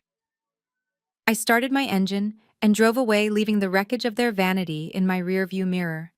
The elevator ride back up to the 3rd floor was the longest journey of my life, not because of the distance, but because of the woman standing next to me. My mother Patrice was a ruin of her former self. Her mascara was smeared in raccoon circles around her eyes. Her designer blouse was rumpled, and she was hyperventilating with a sound that grated against my nerves like sandpaper. She kept muttering to herself, rehearsing her lines, trying to find the magic combination of words that would manipulate Grandma B into reversing the eviction. She didn't look at me. To her, I was still invisible, just a witness to her tragedy rather than the daughter she had wronged. When the doors opened, Patrice didn't walk. She practically ran down the hallway, bursting into room 304, with a theatrical desperation that would have earned her an award if the audience wasn't just a dying woman and her attorney.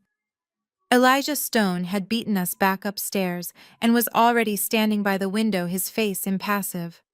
Grandma B was sitting up in bed sipping a cup of tea, looking remarkably peaceful for a woman who had just detonated her entire family structure. Patrice threw herself at the foot of the bed. She didn't just kneel, she collapsed, grabbing the edge of the mattress with white-knuckled desperation. "Mother, please," she wailed, her voice cracking. "You cannot do this. You cannot throw us out on the street. Desmond is in jail, Hunter has abandoned us, and now you are taking our home." Grandma B set her teacup down on the saucer with a deliberate clink. She looked at Patrice, not with anger, but with a detached curiosity, like a scientist observing a particularly disappointing specimen under a microscope. "It is not your home," Patrice Grandma said calmly. "It never was. It was a shelter I provided, a shelter you abused." "But 48 hours," Patrice screamed, tears streaming down her face. "It is inhumane. Where are we supposed to go? We have furniture. We have memories. We have a nursery set up for the baby. You are sentencing your own great-grandson to homelessness." I stood by the door watching my mother weaponize the unborn baby yet again. It was her favorite shield. She thought that invoking the innocence of a child would erase the guilt of the adults. "We have nowhere to go," Patrice sobbed, burying her face in the sheets. "We have no savings. Desmond's accounts are frozen. How can you be so cruel? I am your daughter-in-law. I have taken care of this family for 30 years. Does that mean nothing to you?" Grandma B went very still. The air in the room seemed to drop 10 degrees. She leaned forward, her eyes locking onto Patrice's shaking shoulders. Cruel Grandma repeated the word, tasting it. "You want to talk about cruelty, Patrice?" "Yes." Patrice looked up, her eyes wide and pleading. "This is vengeance. It is not justice. It is pure cruelty to kick a family out of their home with only 2 days' notice. We are flesh and blood." Grandma B let out a short, sharp laugh. It was a dry sound, devoid of humor. "I have a very good memory," Patrice Grandma said softly. "It is a curse sometimes, because while my body is failing, my mind remembers everything, especially the things you think I have forgotten." She pointed a trembling finger at me. "Look at your daughter Patrice. Look at Jordan." Patrice glanced at me with disdain, then quickly looked back at Grandma. "This isn't about Jordan," she snapped. "This is about us. It is entirely about Jordan." Grandma corrected her, her voice rising. "Do you remember the winter of 2014? Patrice frowned, confused by the sudden change in topic. 2014? I don't know.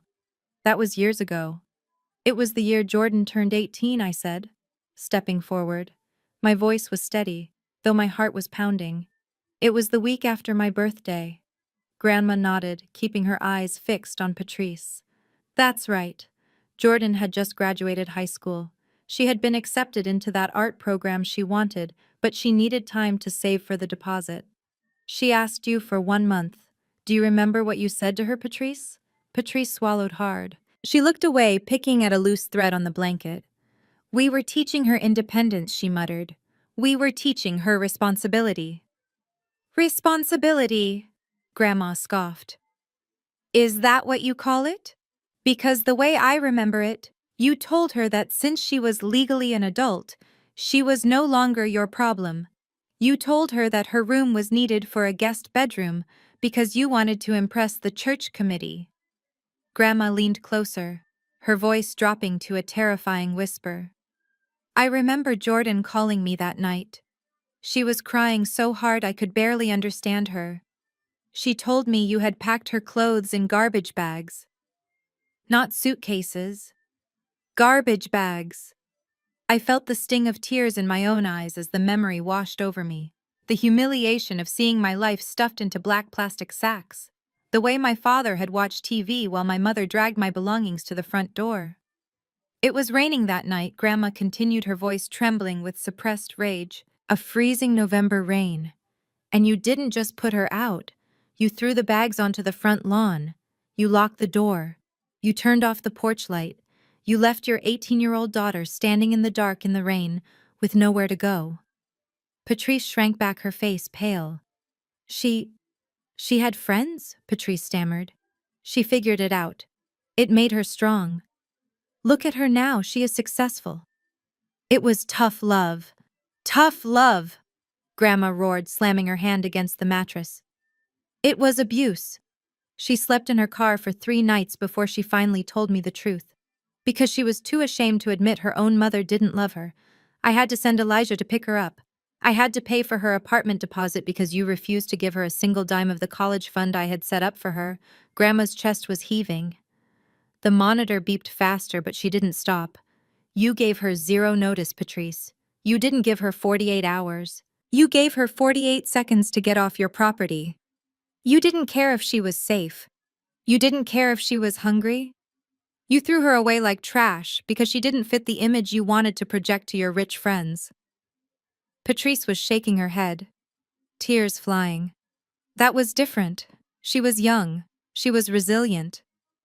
We are old, Mother. We cannot start over.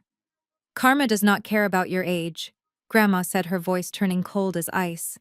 It only cares about balancing the scales.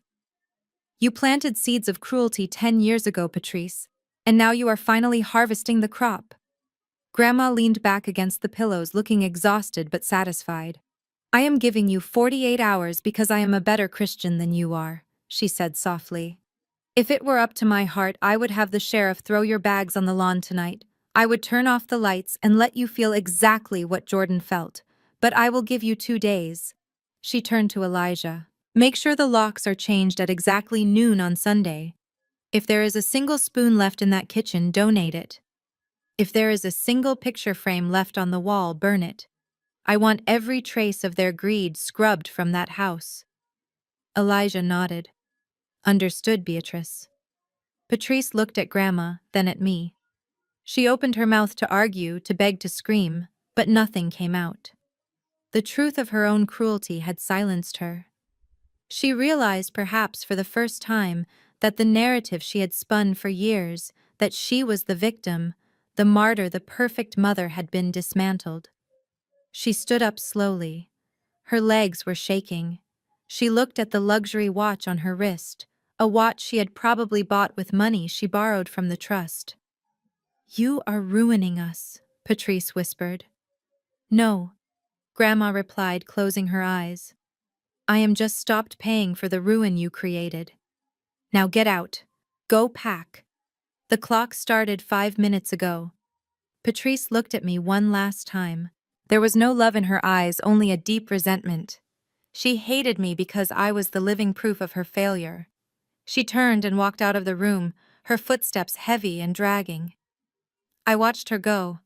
I remembered the girl standing in the rain 10 years ago, shivering, terrified, wondering what she had done to deserve such hatred. And as the door clicked shut behind my mother, I finally let that girl go. She was safe now, she was vindicated, and the woman who had hurt her was walking out into a storm of her own making. The lobby of the Serenity Hospice had transformed into a courtroom of consequences. The air was thick with the dust of my family's collapsed empire. My mother had retreated to a corner to weep over her lost social status, and my father was already being processed at the station. That left Hunter and Monique.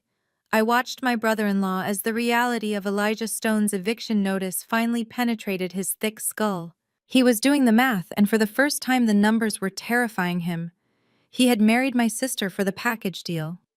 He wanted the access to my father's connections, the prestige of the Oak Creek address, and the financial safety net of Grandma B's money.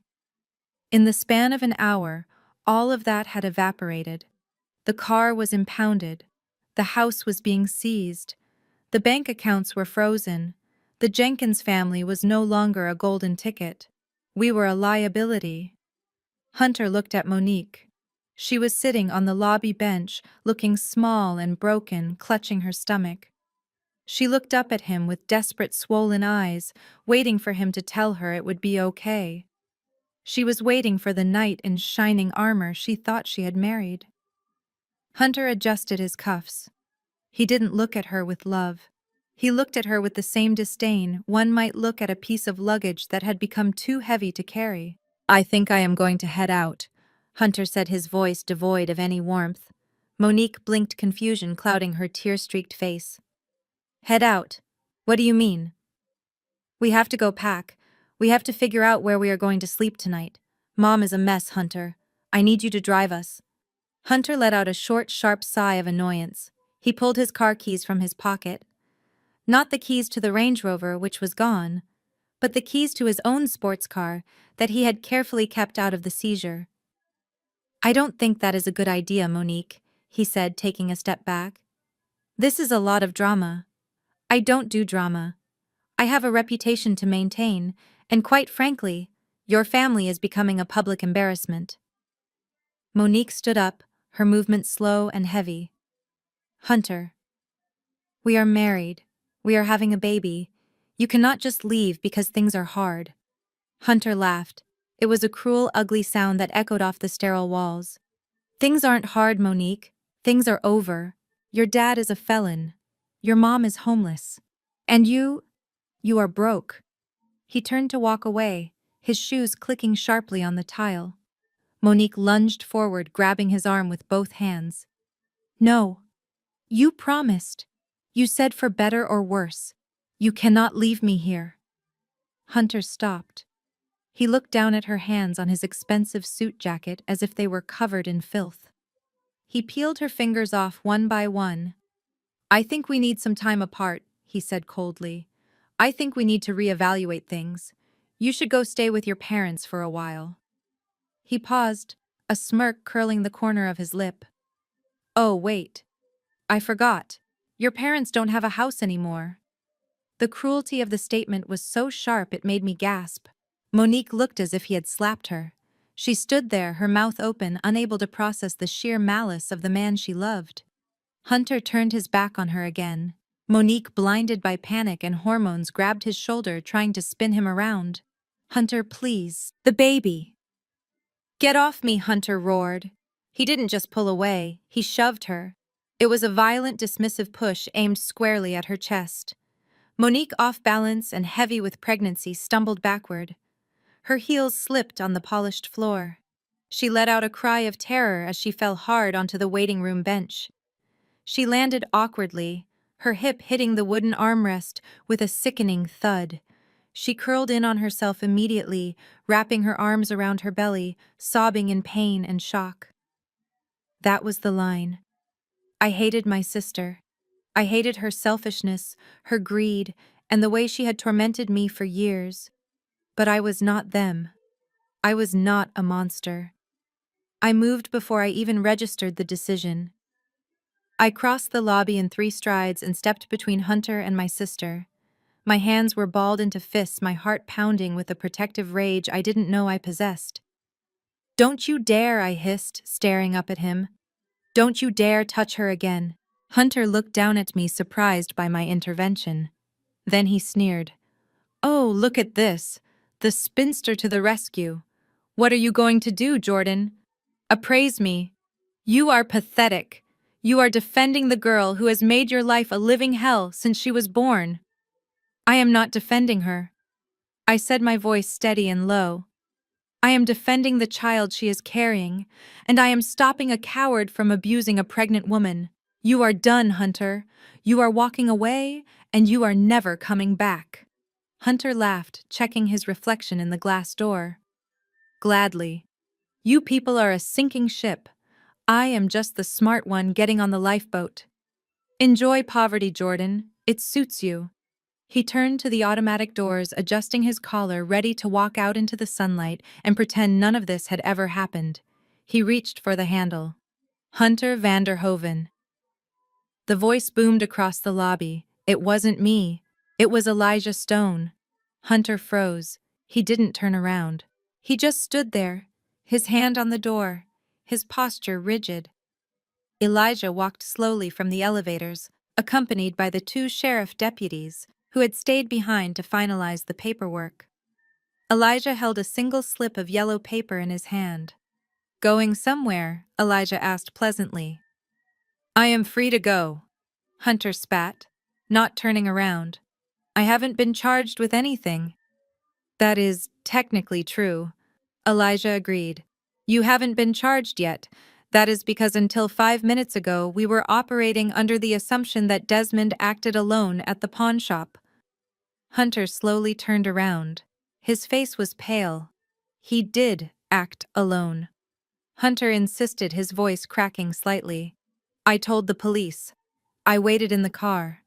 Yes, that is the story you told, Elijah said, walking closer.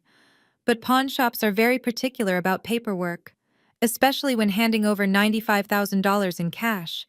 They require a primary signature from the seller. Elijah held up the yellow slip.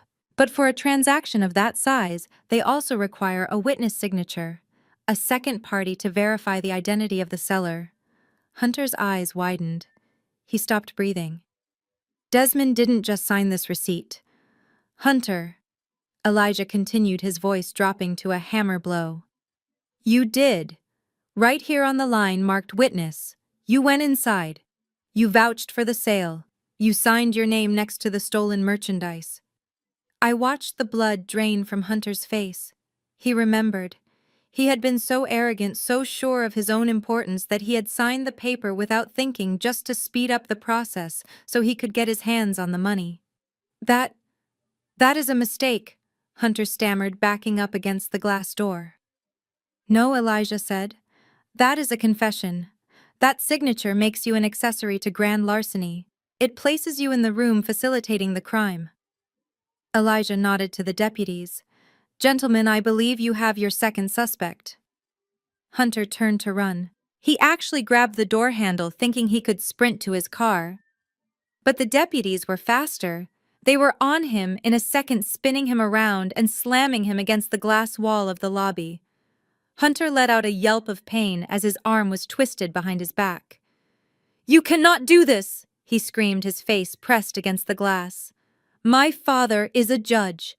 Your father is going to be very disappointed, the deputy muttered, snapping the handcuffs onto Hunter's wrists. Click, click. The sound was music to my ears. I turned to look at Monique. She was still curled on the bench, but she had stopped crying. She was watching her husband, the man who had just pushed her down, getting arrested. She watched him scream and bargain and beg, revealing himself to be nothing more than a terrified, greedy child. I walked over to her. I didn't hug her. I didn't tell her it would be okay. I just sat down on the bench next to her, keeping a safe distance. He signed the paper, Monique whispered, staring at the floor. He was so stupid. He was greedy, I corrected her. And arrogance makes people sloppy. The deputies hauled Hunter out the door. He passed the spot where his white Range Rover used to be, now just an empty oil stain on the pavement. He was shoved into the second patrol car, screaming obscenities until the door slammed shut, silencing him. The lobby was quiet again. Just me, my broken sister, and the lawyer who had dismantled their lives with a few sheets of paper. Elijah walked over to us. He looked down at Monique. Do you have a friend you can call? He asked gently. You cannot stay here. Monique shook her head. No, I don't have any friends. They were all just for show. She looked at me. Her eyes were fearful, waiting for me to kick her while she was down, waiting for me to tell her she deserved it. I stood up. I reached into my purse and pulled out my car keys, my Honda keys. Come on, I said. Monique blinked. Where I am not taking you home with me, I said firmly. My apartment is my sanctuary. You are not allowed there. But I will drive you to a motel. I will pay for 2 nights. After that, you are on your own. You have 48 hours to figure out who you are without a husband and a trust fund. Monique looked at the keys in my hand. Then she looked at the empty parking lot. She slowly pulled herself up, wincing as she put weight on her hip. She didn't say thank you. She probably couldn't, but she followed me. As we walked out the automatic doors, leaving the ruins of the Jenkins family behind us, I took a deep breath of the fresh air. The storm was over. The trash had been taken out, and for the first time in 30 years, the path ahead was completely clear. The morning after the arrests, the atmosphere in room 304 was no longer one of mourning. It was one of judgment. Grandma B sat upright in her hospital bed, bolstered by pillows, looking less like a patient and more like a queen holding court. My father Desmond had made bail, but he looked like a shadow of the man he was 24 hours ago. He stood near the door, unshaven and trembling, unable to meet his mother's gaze. My mother Patrice sat in the corner chair, her eyes red and swollen, twisting a tissue into shreds.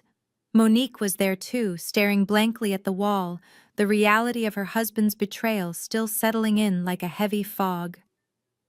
Elijah Stone stood at the foot of the bed. He didn't need a red folder this time. He held a single crisp document, the last will and testament of Beatrice Jenkins, amended as of this morning. Elijah cleared his throat, demanding attention. Beatrice has instructed me to read the summary of the new asset distribution immediately, Elijah announced. This is to ensure there are no ambiguities regarding the future of this family. He looked at Desmond first. To my son, Desmond, and his wife Patrice. You have spent 30 years waiting for my death, treating it as a financial milestone rather than a personal loss. You stole from the trust to fund a lifestyle you did not earn. Desmond flinched as if struck. However, Elijah continued, his voice devoid of sympathy. Beatrice has decided to offer you a gift. She calls it the gift of mercy. She will not press additional criminal charges for the theft of the ring provided that the sum of $95,000 is returned to the trust within 12 months. My mother looked up, hope flickering in her eyes. Really? She whispered. Oh, thank you, Mother. Thank you. Do not thank me yet. Grandma B cut in, her voice sharp. Keep listening. Elijah turned the page. However, because you have proven yourselves to be poor stewards of wealth and morally bankrupt, you are hereby disinherited. You will receive no property, no stocks, and no cash allowance. The house on Oak Creek Drive is being seized as previously discussed. You are effectively starting over. If you want a lifestyle, I suggest you find employment. The silence that followed was heavy. My parents weren't just losing a house. They were losing the safety net that had caught them every time they fell. They were 55 years old, and for the first time they were completely on their own. Elijah turned to Monique. To my granddaughter Monique. You married a man who viewed you as an accessory. You allowed your vanity to blind you to his character. Monique looked down at her baby bump, tears sliding down her cheeks. I will not leave my great-grandson destitute.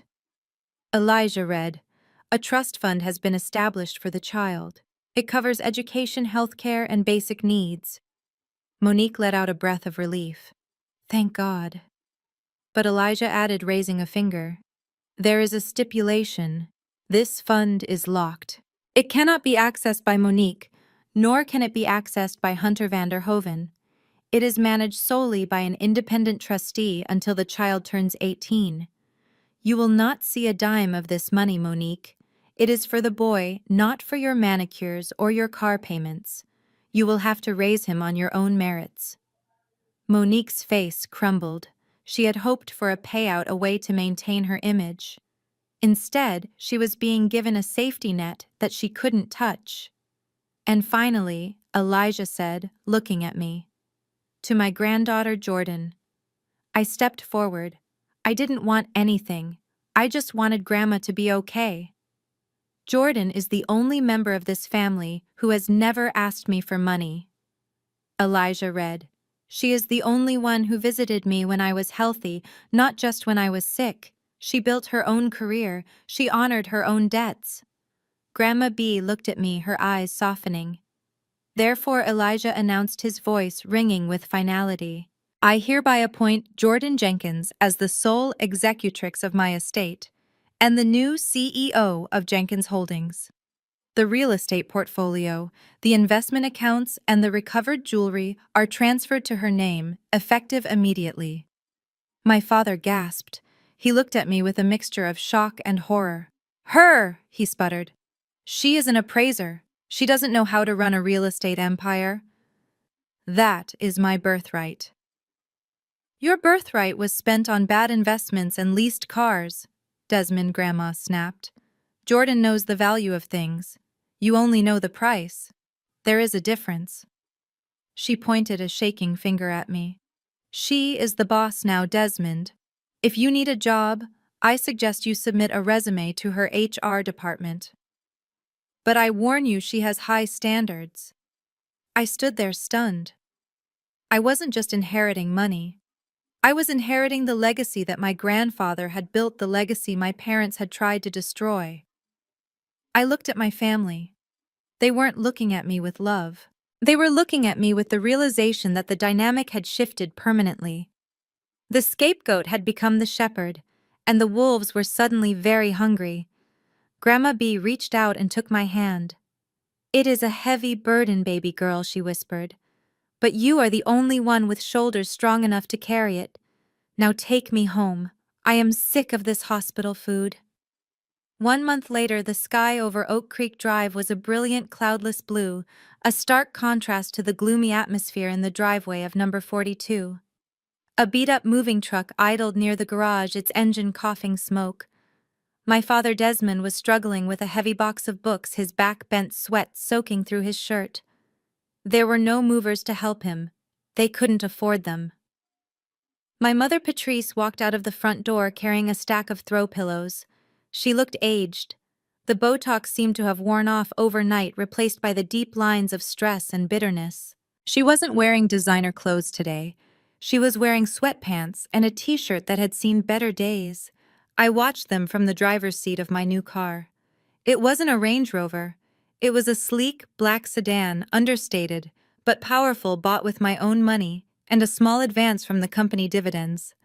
I rolled down the window as my mother approached. She stopped by the car, looking at the leather interior with naked envy. She shifted the pillows in her arms, trying to summon some of her old haughtiness, but it fell flat. "Well," Patrice said, forcing a tight smile, "I hope you are happy, Jordan. We are moving into a 2-bedroom apartment in East District. It has no dishwasher. It is a roof over your head, Mom," I said calmly. "Better than the rain, right?" She flinched at the reference to the night she kicked me out. She looked down at her shoes. "Jordan, listen." She started, her voice dropping to a whisper.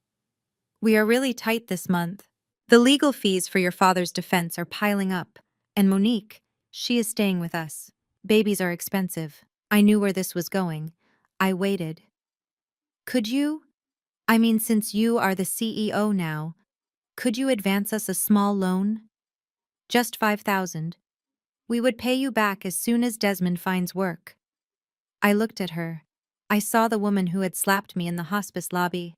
I saw the woman who had watched me sleep in my car. I felt a twinge of pity, but I crushed it instantly. Pity was what had allowed them to leech off Grandma for 30 years. I took off my sunglasses and looked her in the eye. "I am sorry, Mom," I said, my voice smooth and professional. "I can't do that." "Why not?" she demanded, her desperation bleeding through. "You have millions now, because my money is tied up in the trust."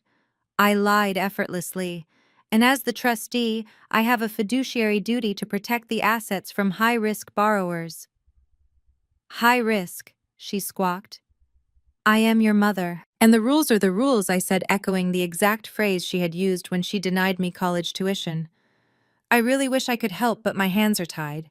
You know how it is." I rolled up the window before she could say another word. I didn't want to hear her begging. I didn't want to hear her excuses. I put the car in drive and pulled away from the curb, leaving them to their boxes and their consequences. As I turned onto the main road, the passenger next to me chuckled.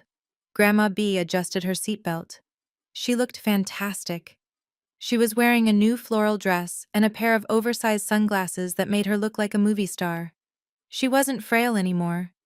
The toxicity of living with my parents had been the thing killing her, and now that she was free, she was blooming.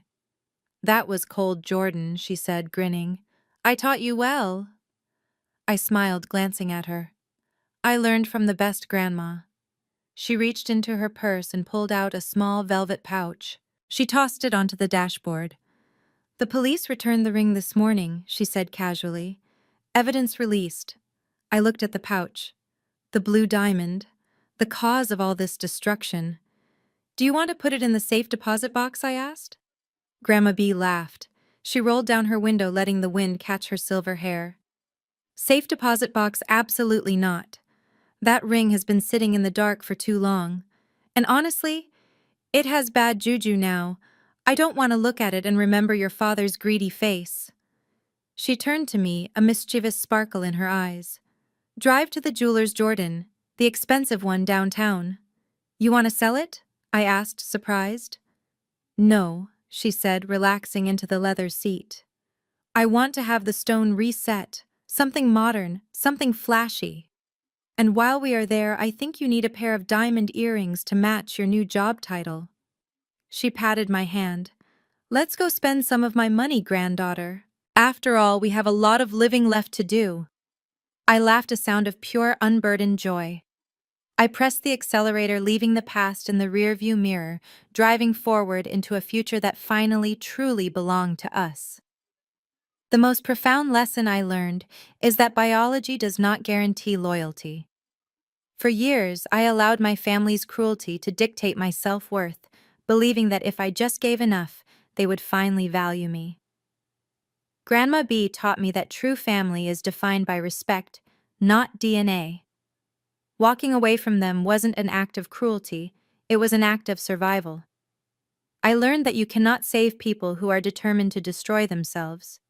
Sometimes the only way to build the future you deserve is to leave the people who pray for your failure in your rearview mirror. If you have ever had to cut off toxic family members to protect your own peace, hit that like button and subscribe for more stories about justice, resilience, and finding your true worth.